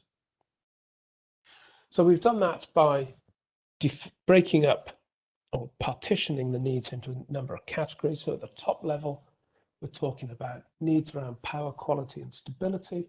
So you see them there. I think a fundamental need is to be able to synchronize the sources within our system and provide angle stability. Then we want to regulate frequency, we want to regulate voltage, and we want to damp out lightly damped oscillations that might occur. We also want to provide service quality and security. So we have to have energy available to meet demand and capacity to meet peak demand. We've actually taken that out of this discussion and started a new group on resource adequacy. But beyond that, we have to manage faults, we have to run a protection system, and we have to restore supplies after an outage. And we have to recognize that in trying to meet those needs, that the inverter-based resources have some characteristics that might limit their abilities. So an absence of short-term rating, I think Deepak touched on this, it's very difficult to deliver large currents in the short run out of an inverter. Inverters basically have a current limit. It's short-term or it's long-term, but you don't get a benefit of a bit more current in the short term. They don't have synchronized inertia. They have some complexity around the way they phase lock and some complex dynamics, which can be a blessing or a curse, really, in terms of it gives you an option to do fancy control, but you've got to analyze and respect the stability. But we also have to recognize that for at least some of those IBR, they're connected to variable renewable energy sources and therefore have limits on voltage, power and energy availability. So I'm not going to discuss all of that in great detail. It's in a document that very shortly go on the website. On the previous slide, there was a web link to a little discussion of our group, and there's a placeholder there for where the document will go shortly, just in the final stages of proofreading. But it does this sort of thing. It picks apart what we mean by frequency regulation. It means regulate the frequency during normal use because of fluctuations in renewable output, for instance. But it also means contain the frequency in the event of an in-feed loss, control or limit the rate of change of frequency, settle the frequency at a new steady state value, and then recover the frequency back to nominal. And in there you see in these columns for the traditional service and the IBR service some familiar terms around inertia. So inertia naturally provided by machines and naturally limits rate of change of frequency. We can mimic that in the inverter if we want. We can do virtual or synthetic inertia, but we've also got other tools in the armory. We can do fast frequency response. So in a way that a synchronous machine would struggle to do, an inverter can very quickly respond to a frequency error and deliver extra power. If we look at containment within frequency limits, we see inertia again, and their inertia is really playing the role of buying some time for the governor to react and open the steam valve up or whatever, and give you your primary frequency response. In the IBR world, we can devise new services like NGESO's dynamic containment. So very quickly deliver a large block of additional power when you cross a frequency threshold. So we see some quite interesting changes, sort of going over some of the same ground on this slide. I'm saying again that IBRs give us huge opportunities to configure our control systems to do new and interesting things, but they don't have inherent capability really. So you've got to devise these schemes, but they can be now in response to a frequency error, power proportional to rate of change of frequency, power proportional to a frequency error, or not proportional to a frequency error, but simply triggered by a frequency error. And then we can blend those in different combinations to do frequency containment, to limit knock off, and to settle and recover frequency. But we're getting interesting interactions and competitions for services, because if we have a loss of in-feed event that triggers some of these frequency needs and services, we might also be getting things like a phase jump, so there's a need for some synchronization capability, and a voltage sag, so some need for some reactive power support perhaps. And then you start to bump up against some of the limits of the inverter. You're now delivering a lot of extra services in real and reactive power and current through a device that's got a strict short-term current limit. So there will be a need to prioritize services. I'm going to skip through some of these broad topics quite quickly and allow you to read them later. I wanted to say something about angle stability. Again, Deepak mentioned it. There's some well-known instability difficulties with phase lock loops in weak grids. So we had, or I wrote, that we needed there was a system need to mitigate phase lock loop instability. And there was some pushback from friends around the team saying, well, no, that's a concern for the inverter. It's the inverter's job to synchronize to the grid. It's not a system need. And then my pushback, actually, I think this is a double-sided responsibility. There is a need for inverters and their phase lock loops to be well designed and to be able to synchronize to the sorts of grids you'd expect to meet. But there comes a point where a grid has got so high impedance that actually it's unreasonable to ask the inverter to synchronize to that. It's the job of the system operator or the grid owner to do something to lower grid impedance, perhaps by bringing online a StatCom or some other device that can provide some voltage support facility and drop the effective impedance. So there's a balance to be struck by how you solve some of these problems in the system and how you solve them in the inverter, and the extent to which you now need to buy some system services to meet some of these needs, not just throw all the responsibility on the inverter. It also applies in voltage regulation, I think, and Julia touched on this in a quite interesting way. She talked a bit about how meeting voltage limits in power transfer along lines was finding a sort of brittle response in inverters. So you can get this quite nonlinear response where the voltage starts to drop away quickly as you deliver more power, and the inverters run out of current capability and fall off a cliff, and then you get an earlier voltage collapse than you might in a traditional system. So we need some mitigation of that, and I think we have to think about how we develop services to meet the need to mitigate voltage collapse. I think there's a lot to be done on system stability and ensuring it across all the frequency ranges. I don't have time to go into that. And protection, again, was mentioned by Deepak, and this well-known inability of inverters to provide very large fault currents. But we've predicated our protection systems on being able to deliver large fault currents, not just in overcurrent protection, but in distance protection. To get reliable single-ended distance protection, you need substantial fault currents. How are we going to do that in future? Are we going to oblige our inverters to provide very large fault currents, or are we going to look at the protection relays and think how we meet the system need by some redesign within the protection system? We know we are seeing trials of black start services off wind farms. Julia gave the example that's going on in Scotland. So we're beginning to develop definitions of needs in this area, which allow inverters to play a role in this. So it's back to that technology neutral definition question. So the document we will shortly publish has tables like this, which goes into substantial detail or reasonable detail on why the need exists, what volumes are expected, how you would analyze it, and what supporting tools you would need, and whether IBR are already well placed or not to deliver them. I will wrap up very shortly. I just wanted to come back to this point about sort of double-sided responsibility for meeting some of these needs. So the systems we have evolved around synchronous machines, and there was a sort of understanding in engineers' heads throughout the decades that you don't want to make life too difficult for the synchronous machine and don't want to make life too difficult for the grid. And we developed critical clearing times based on the inertia of the machines and the capability of protection relays, and we evolved a protection system that didn't throw too much burden on the protection relays and not too much burden on the synchronous machine. And we hit some sort of, broadly speaking, some cost minimum. But we're shaking the whole system up and we have inverters in there. And I think if we make it the job of the inverters to fit the grid, we make the cost of the grid sort of come down a bit, or at least stay where it is, while building cost into the inverters. But if we say we've got these sort of first generation inverters that don't do several things we'd quite like them to do, and it's the job of the grid to cope with that, we push cost into the grid while making the inverters cheaper. So neither extreme of that is great. We've got to hit some midpoint.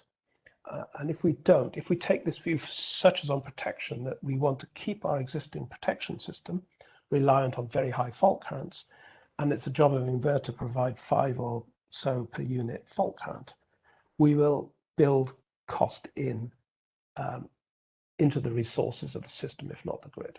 So I think it raises some really interesting issues around co-design. Some of these are around systems where perhaps we're not going to do a market procurement of a service to meet a need. We're going to satisfy it through mandating or through grid codes or connection codes. But even in the places where we're talking about services, a badly designed or an ill thought out set of services that place too much burden on the resources to provide unreasonable things will have the same effect. So a minute or so perhaps to wrap up on this final slide. We need to define a set of needs that can be met across the system as a whole, not by every IBR and not by making everything grid forming, but across the patch. Because not all IBR will be able to equally supply all services. It depends a lot on what the prime mover or the resource is. Is it a battery? Is it a solar panel or a wind turbine? And I think this idea that perhaps what we might do is define a standard grid forming package and then say 30% of our inverters need to be grid forming is probably also going to lead us into a poorly designed system. We're going to have to define individual needs and service markets and allow different combinations of technologies to come forward to meet them. Many of those might be grid forming inverters. Some of those grid forming inverters may look very familiar across the system and have similar characteristics, but we need to allow for some differences. I think the places where we've got to do some very careful co-design are in protection systems. I think it's a real challenge going forward. It hasn't yet perhaps bitten, but I think it's going to, and perhaps in these issues of how we ensure synchronization across the piece, not making sure the grid is able to facilitate synchronization of a well-designed inverter, and that the inverters are sufficiently well-designed to match that. And I think my plea to some power systems engineers is to bring back some of the sophistication in the way we define grid strength. I don't think we can wrap it all up in short circuit ratio. It tends to bundle together considerations of fault current, of voltage regulation, and of synchronization into a single number, which doesn't really work for an inverter because the inverter responds differently to those different aspects of the problem. Anyway, I hope you'll soon be able to get a few minutes to look at the publication when we produce it, and we're delighted to hear your feedback because it will feed into the debate. And with that, I will hand back to Mark. Thank you, Mark. Thank you very much, Tim. Yeah, I mean, this all looks pretty straightforward, right, Nick? I'm sure you'll take us home on this. So quite a complex system issue we have here, which of course is why we're hanging out at ESIG. Nick, why don't you go ahead? All righty, thanks, Mark, and Tim, and everybody. It's a pleasure to be here and to be following this august list of speakers. So this is a little bit of the yin to Tim's yang. I'm going to talk today about where we might be going and where we aren't quite ready for the burdens that Warren laid out so articulately for this world with a lot of differences. So with that, oops, wrong button. So this is also a bit of a teaser for effort that I've been leading with this substantial team inputs from the IBR research team of Pillar 1 of the Global Power System Transformation Consortium. And so I've called this a stability tools inventory. And this is, remember, Global Power System Transformation is to some extent a tops-down organization, and that we're hearing from the folks out, the founding system operators of GPST that are articulating their business and institutional needs. And this is kind of a set of quotes or distillation of some of the inputs from the top down, and through the filter of what tools are needed to meet the challenges associated with the transformation. And so I'm not going to read each one of these, but there are questions around, can you trust them? Are they being used properly? Are they helping my organization make better decisions, more timely decisions? Are they helping the people in my organization grow, get better? Are they helping maintain the institutional memory and the evolution necessary? So those are pretty broad statements, and I think any utility executive would to some extent recognize those needs, and the fact that simulation tools are a critical part of the business formula. From the perspective of inverter-based resources, we can narrow this conversation down a little bit. So the transformation to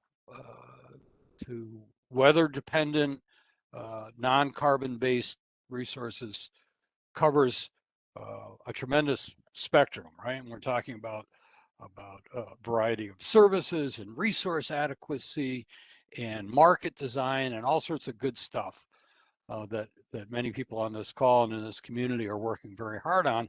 But actually not too many of those things that I just rattled off care about the fact that the resources are inverter based.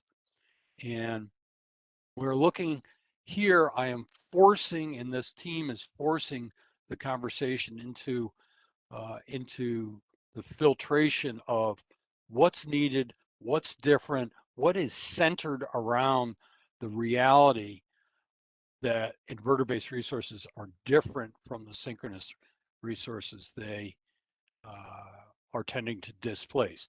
And you see the colored things on the left side here are the areas that I'm really focusing on, that this discussion is focusing on. And the other thing you'll see right off the bat, and this will be recurring throughout the balance of this talk, is that there's a link there. And keep that in mind as we go forward, because I'm hoping that you'll get excited listening to me and dive into this tool that is available to everyone here to explore further. So we've everybody's got different interests, so we've set this thing up so that you can explore those interests in the order you like. But from here on, I'm going to talk about the simulation environment that is centered around the reality of inverter-based resources. And I'm going to postulate here something that not everybody in the audience may agree with, but which is pretty widely accepted, but certainly not universally accepted. And that is, it is the dynamic behaviors of IBRs being different and affecting all sorts of design and operations and other constraints that are important. And at the end of today, not at the end of all days, it is stability analysis at the core. You heard Warren talk about all the challenges, and you heard Julia and Deepak and Tim all talk about stability. And we postulate here, or I make as a statement of fact, that stability analysis, positive sequence, fundamental frequency phasor analysis, the kind of stuff that's done with tools that you all know and love, maybe you don't love, are going to continue to be at the center. And we need to improve those and all the environment that goes around them to meet the needs of the businesses, those things that are the pressing needs from the FSOs that fall down to the rest of us. So I've highlighted in orange here these 5 bullets. We need better models. So Deepak was just addressing that. We're making great progress on GFM models in a couple of different ways. He had some very articulate words there about, good, bad, phasor, EMT. We'll talk some more about that. This kind of analysis does not live in a vacuum, and that's the whole point of this talk. So we need different ways to connect the tools together. We need tools to tell you when to trust the tools so that your people don't have to burst forth with the level of experience and expertise that, for example, is reflected in Deepak's talk, and know a priori when they can trust their simulations, when they can't trust them, all right? And when they should use them, when they should not, and how to make them tuned, again, per Deepak's talk, to make sure that they're giving good answers. So there's a whole bunch of needs out there that are arguably tools that aren't just, time simulations. To that end, we need these first generation GFM models. Certainly Deepak would argue that we're there. Maybe they're already second generation, but we got to continue this journey and get what we've got, warts and all, out into the hands of the industry. And then at the same time, maybe be thinking about what kind of I don't want to use the word endpoint, but a farther future point where maybe these phaser-based tools really aren't at the center. And that's a vigorous debate. I'll touch on it a little bit more, but with all that in mind, this is a complicated space. And what I'm talking about today is an effort to allow us as an industry and as people trying to map a path forward to fix the bits to be able to see the forest for the trees. So this is my forest and trees diagram. I'm going to spend some time on this. And again, hopefully you'll be sufficiently excited by this to go and play with it. So what this rather admittedly complicated diagram is, has stability analysis, positive sequence, fundamental frequency phaser analysis at its core.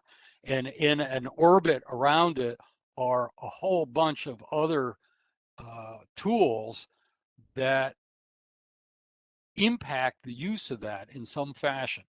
So on the right hand side is a collection of what I've termed physics tools. So Warren made reference and Deepak made reference to EMT tools, but as many of you practitioners know, we have a whole bunch of other tools that somehow advise the stability work and advise our decision making. Protection tools, protective relaying tools, state space tools, right? Small signal stability, that's what the SSS is.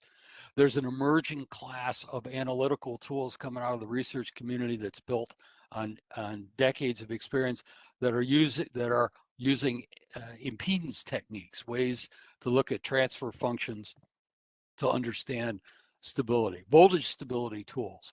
A lot of the stability limits associated with IBRs look like have aspects of traditional voltage stability, nose issues. Ways to map tools that measure constantly and update the models. Then we have the next step beyond EMT, real-time digital simulations, tools that are hybrids of real equipment and simulation, hardware in the loop, etc. And then I've got arrows between that where the detailed physics tools help make sure that the stability model is right and has the right data in it and is properly armed. And then there's an arrow of these brown, orange arrows, whatever that color is, I guess it's brown, go from the stability models, which can advise, for example, EMT models, what conditions to look at. On the other side, we have economics tools. And I know a lot of people on this call kind of live in that space. They're accustomed to running production cost simulations, capacity expansion models, loss of load expectation models. Those things tend to take as boundary conditions, for example, production simulation tools will take as output from stability transfer limits, okay, particularly stability based transfer limits. And those fall into production simulations. Production simulations provide the snapshots necessary to make good stability runs. So you need good initial commitment and dispatch to make a meaningful stability run. And those things can only truly come out of production simulations. So we got a real complicated space here. I obviously am not going to be able to go through each of them, but you see that they're hyperlinks. So sometime maybe you can go explore them. So let me go forward. In addition, there's a whole bunch of things that are needed here to advise our industry discussion about where to go. Tools that aren't strictly speaking simulations, but for example, set up the contingency analysis or tell you whether or not after the fact you should trust the results. And there's a lot of other discussions here. So I leave this to your exploration, but I want to show you an example of the kind of information that's in this discussion and maybe get you excited. So for every one of those hyperlinks on that stability centric environment, you'll get to a page that looks like this. And they all have the same general format. And again, this is intended to facilitate conversations between people that are coming from different places, researchers, utility people, software folks, and in different parts of the world that use different tools. So the first box is what do people call these tools? Generically, is it a stability tool? Is it a point on wave? Three-phase transient model? Those are all generic names for EMT. And then there's a whole bunch of commercial brand names, and then there's maybe not commercial names, but tools in the research community. In the next box, I've tried to sort of capture the critical elements of that, and very importantly, in the third box, how they relate to the stability analysis. So I've said some of these things already. For example, here, the models, EMT models are used for validation of the stability models, hopefully. And for example, very detailed design of the controls that then map into the stability models. They are tools that are used for looking at stability outside of power frequency. And we are finding those, as Warren said, really essential in looking at weak grids. And at some point, this is the point that I made earlier and that Deepak and Warren made, at some point, maybe these things displace stability analysis. But I got to tell you, as a veteran, the reality is that particularly for very large systems, going to EMT is fraught with institutional risk. And many of you that know me will hear me say that I'm not a big fan of that. EMT's got a very important role, but we've got to be able to look at lots and lots of cases and lots of conditions. So there's the most important thing on this slide is to talk about the gaps. In every one of these solutions, these tools in this space tried to capture places where the individual constituent tools need research. This is to guide the research, guide the development of the industry. So in EMT world, the IBR models tend to be proprietary. The generic IBR models are of debatable utility. Some people think they're great, some not. There isn't consensus in the industry of when the generic models can be trusted, when they can't. That's an area. Right? State of the art tends to lag behind, so the OEMs get farther ahead than the rest of the industry. That's not necessarily a bad thing, but it can be. Sometimes those tools are so black box that you can't get at the controls. And then we've got this question of trying to run large systems. So in each one of these things across the bottom, you see this colored bar. I'm a big fan of using those things because otherwise the slides get boring, right? On the far left, this is a bar trying to capture the maturity of the tools from widespread use that's fully commercialized, specialty use, barely proven, or highly specialized, and then research grade tools.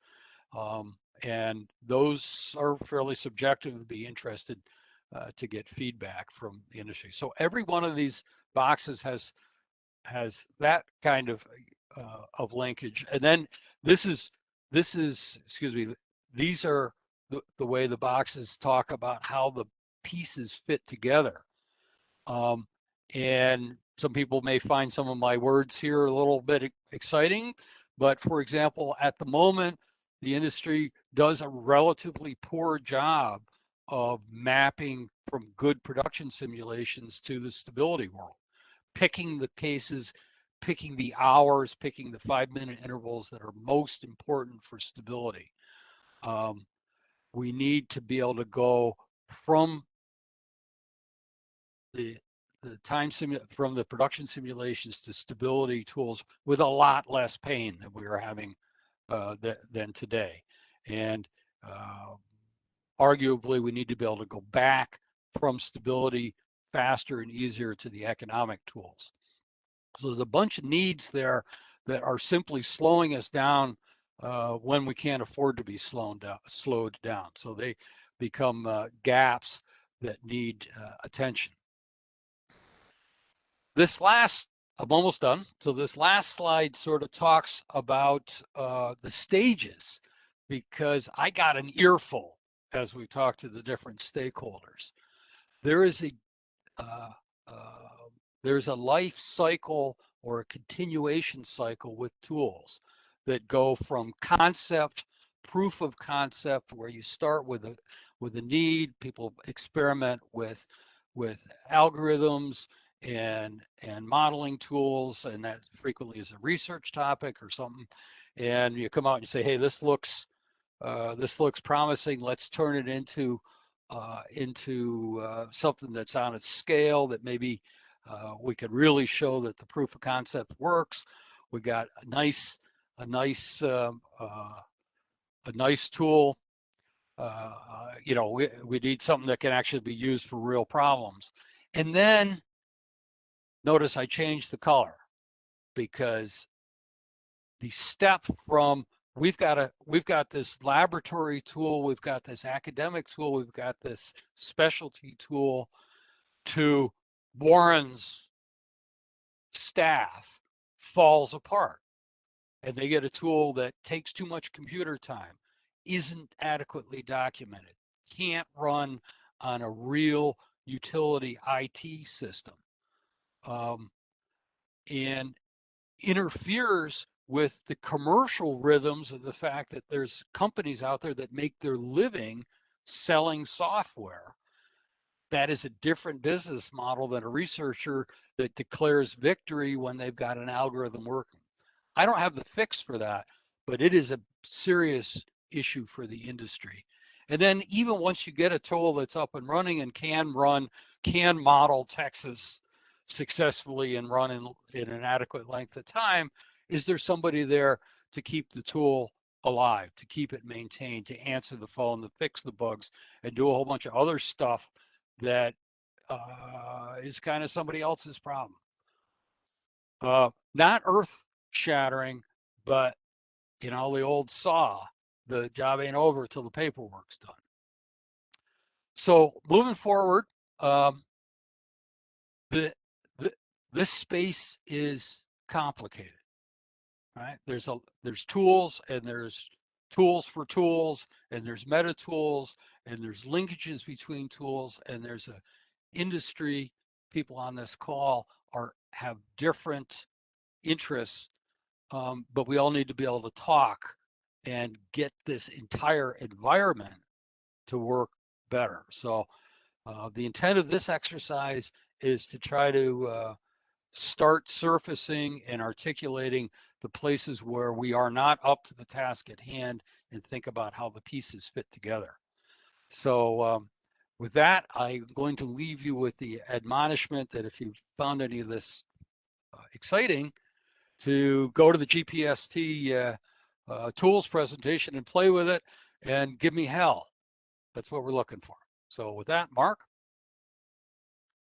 Thank you, Nick. And if we can have all the panelists on video, let's just have a little discussion here. Maybe we'll run a few minutes, 5 minutes beyond our scheduled end time, to try to get a few of the questions in. And there's several dozen questions that are quite good.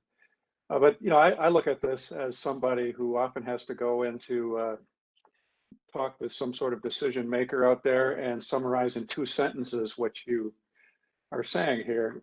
And we're looking at it, like you said, Nick, a massive deployment of renewables. We already have challenges with the interconnection study process of how we're going to do this fast enough when we ramp it up. And we're going to have to probably start deploying at least some grid forming inverters, probably with storage, I assume, as maybe the early ones sooner. Within a couple of years, right? What's your level of confidence that we have enough of an understanding that we can start doing that for system benefit, and then have time to actually finish all this research you're talking about to really become better and better at it, while maintaining confidence in the regulators and the public, of the the reliability and stability of the system that we're evolving very quickly here. Is that a problem, or is that, we don't want to get them scared off in these details while this research continues, right? But are you confident that we're on a reasonable path at this point? That's a really good Jump right question. I oscillate between thinking, yeah, these are the sorts of challenges that engineers love to try to tackle. We've got a lot of smart people around the world. We should be able to get on top of this and sort these problems out. Although I think it does require some deep conversations between the power electronics community and the power systems community. On the other hand, the rate of deployment of renewables and indeed batteries is astonishing. And the UK example is fully decarbonised electricity by 2035. It's 14 years away. If we had to reconfigure all of our protection systems in 14 years, I think we would struggle to, get that program completed on that timescale. So I'm in two minds, genuinely. I think there's one aspect there, Mark, about it may revolve around how we define grid forming and the deployment. I feel if we really want grid forming to be this piece of equipment that can do everything and really give us the moon regarding system stability and performance, then it will be quite a bit down the line when we can really integrate all of them reliably and ensure that the equipment has been designed well and all of that. But if we have this approach where we tackle certain services at a time in a staged manner, then we start bringing it in incrementally. That may help bring about grid forming in a faster manner, because we are continuously adding onto the system additional services that the system really wants. And that can bring about an overall improvement in system stability while not really extending the timeline when we would get these services in the system. So if we at least keep flexibility for software enhancement of the equipment that we start deploying, then we have a ramp here as we get smarter and smarter to make it more capable, right? Yeah, okay. Exactly. Let me tackle a few of the great questions. Oh, go ahead. Sorry, I was just going to voice some optimism. Julia put up and Warren put up a slide, right? You guys ran the Texas grid at 66.5% wind. I've been working in this space for a while. That is an astonishing success story. To me, the step required for us to kind of go down this path that we see reasonably well lit in front of us, hell, we can do that. We've already proven that we can do it. Let's get moving. All right. Maybe not a useful observation. Good. We all need a pep talk from Nick every now and then, don't we? Okay, good. We have some questions that are, we've been used to inverters in the distribution system, and we see different IEEE standards coming along. How does what we're talking about here fit in with, do you still have like anti-islanding protection type considerations once you go this way, or is that not an issue at the transmission system?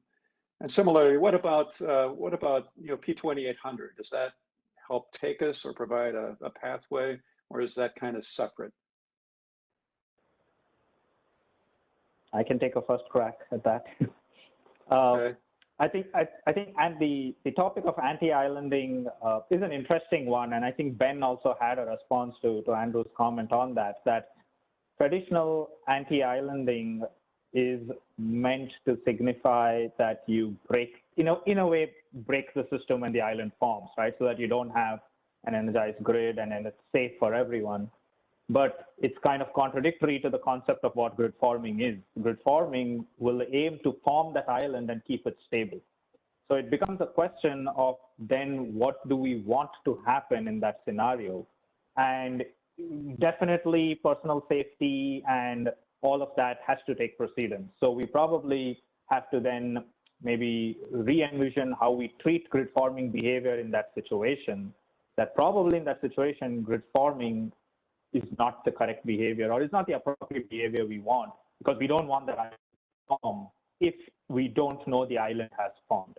Now, when we come to the transmission side, it's probably a little less complicated, I guess, because when we have larger grids that break off, let's say an area or a balance authority or something like that, the kind of system studies that are done for different kind of balancing areas across the transmission system, they do island studies in order to ensure that their reliability of their portion is maintained. So maybe there is some aspect of islanding that can help. And I think for the last point about 2800, what we have seen in a lot of our interactions with different organizations is that P2800 is definitely raising the bar in terms of the technical minimum capability that is being asked of from inverter-based resources.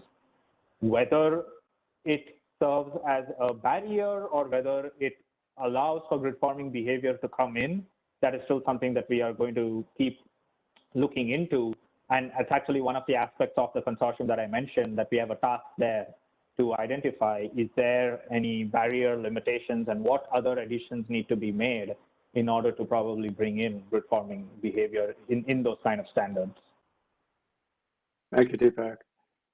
Yeah, and there was a question here too. I assume that with the types of models you're running, I mean, like if you're going to put grid forming inverters into ERCOT, there has to be some regional customization of the parameterization and the settings here. That's generally true. That what we're talking about here is not just a grid forming inverter; it's the capabilities to be parameterized for the need in a particular system or even part of the system. Is that true?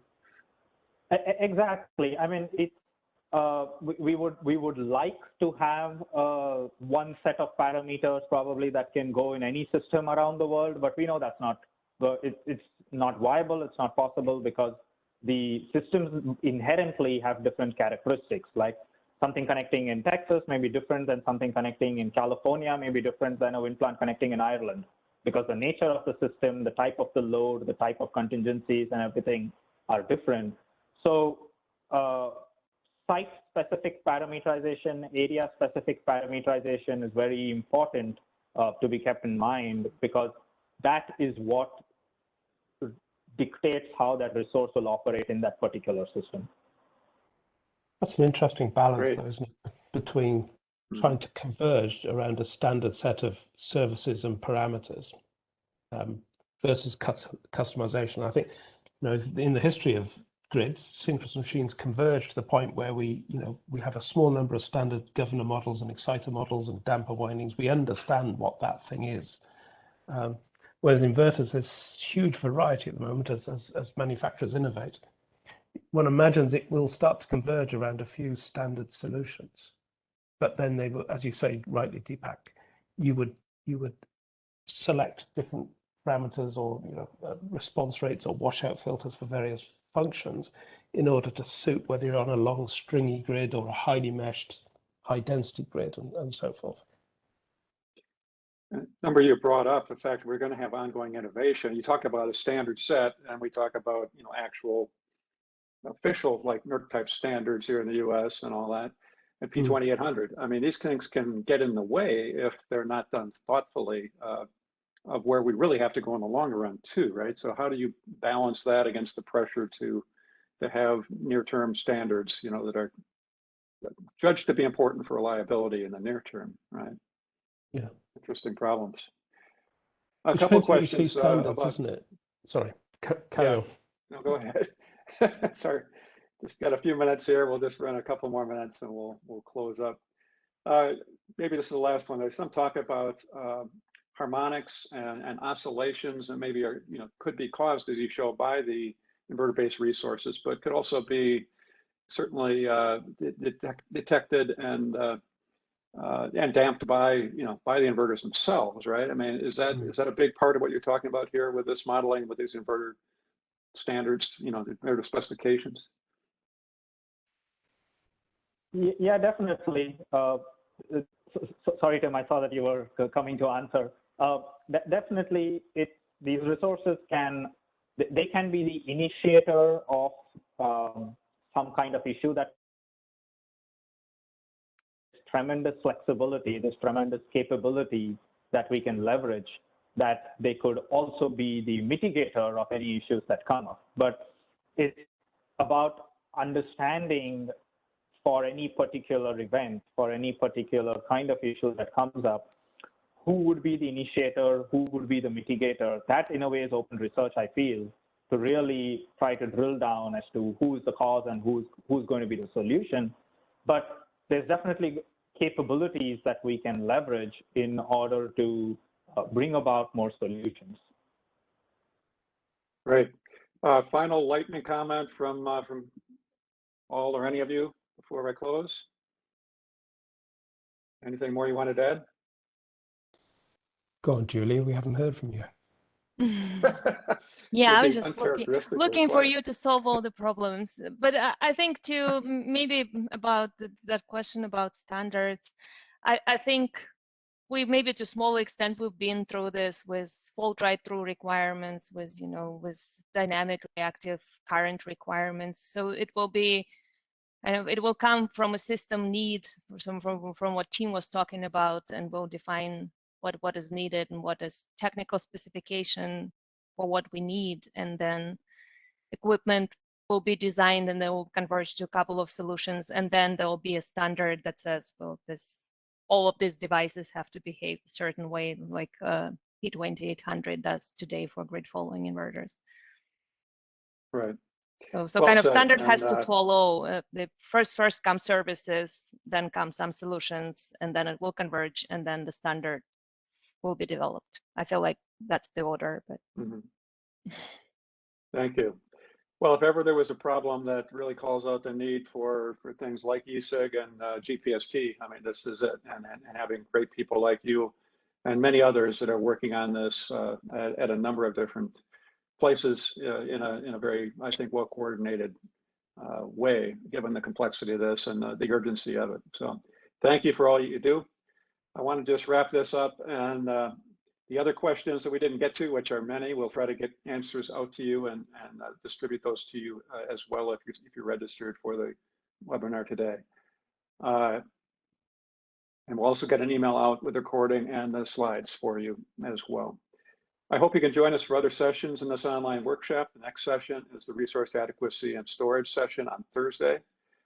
Then we'll continue on Tuesdays and Thursdays during the rest of this month. Each session is provided at no charge. You can register at esig.energy and you'll get a separate WebEx link for each panel.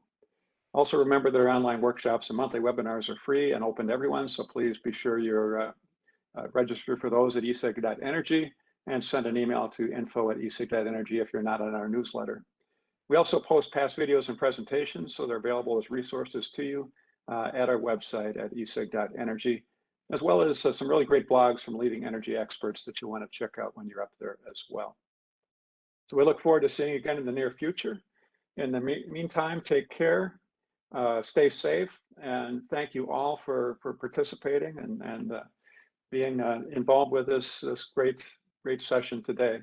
Please see our other sessions as the workshop proceeds for the rest of this month with all kinds of great topics. See you soon. Thank you. Cheers. Thank you.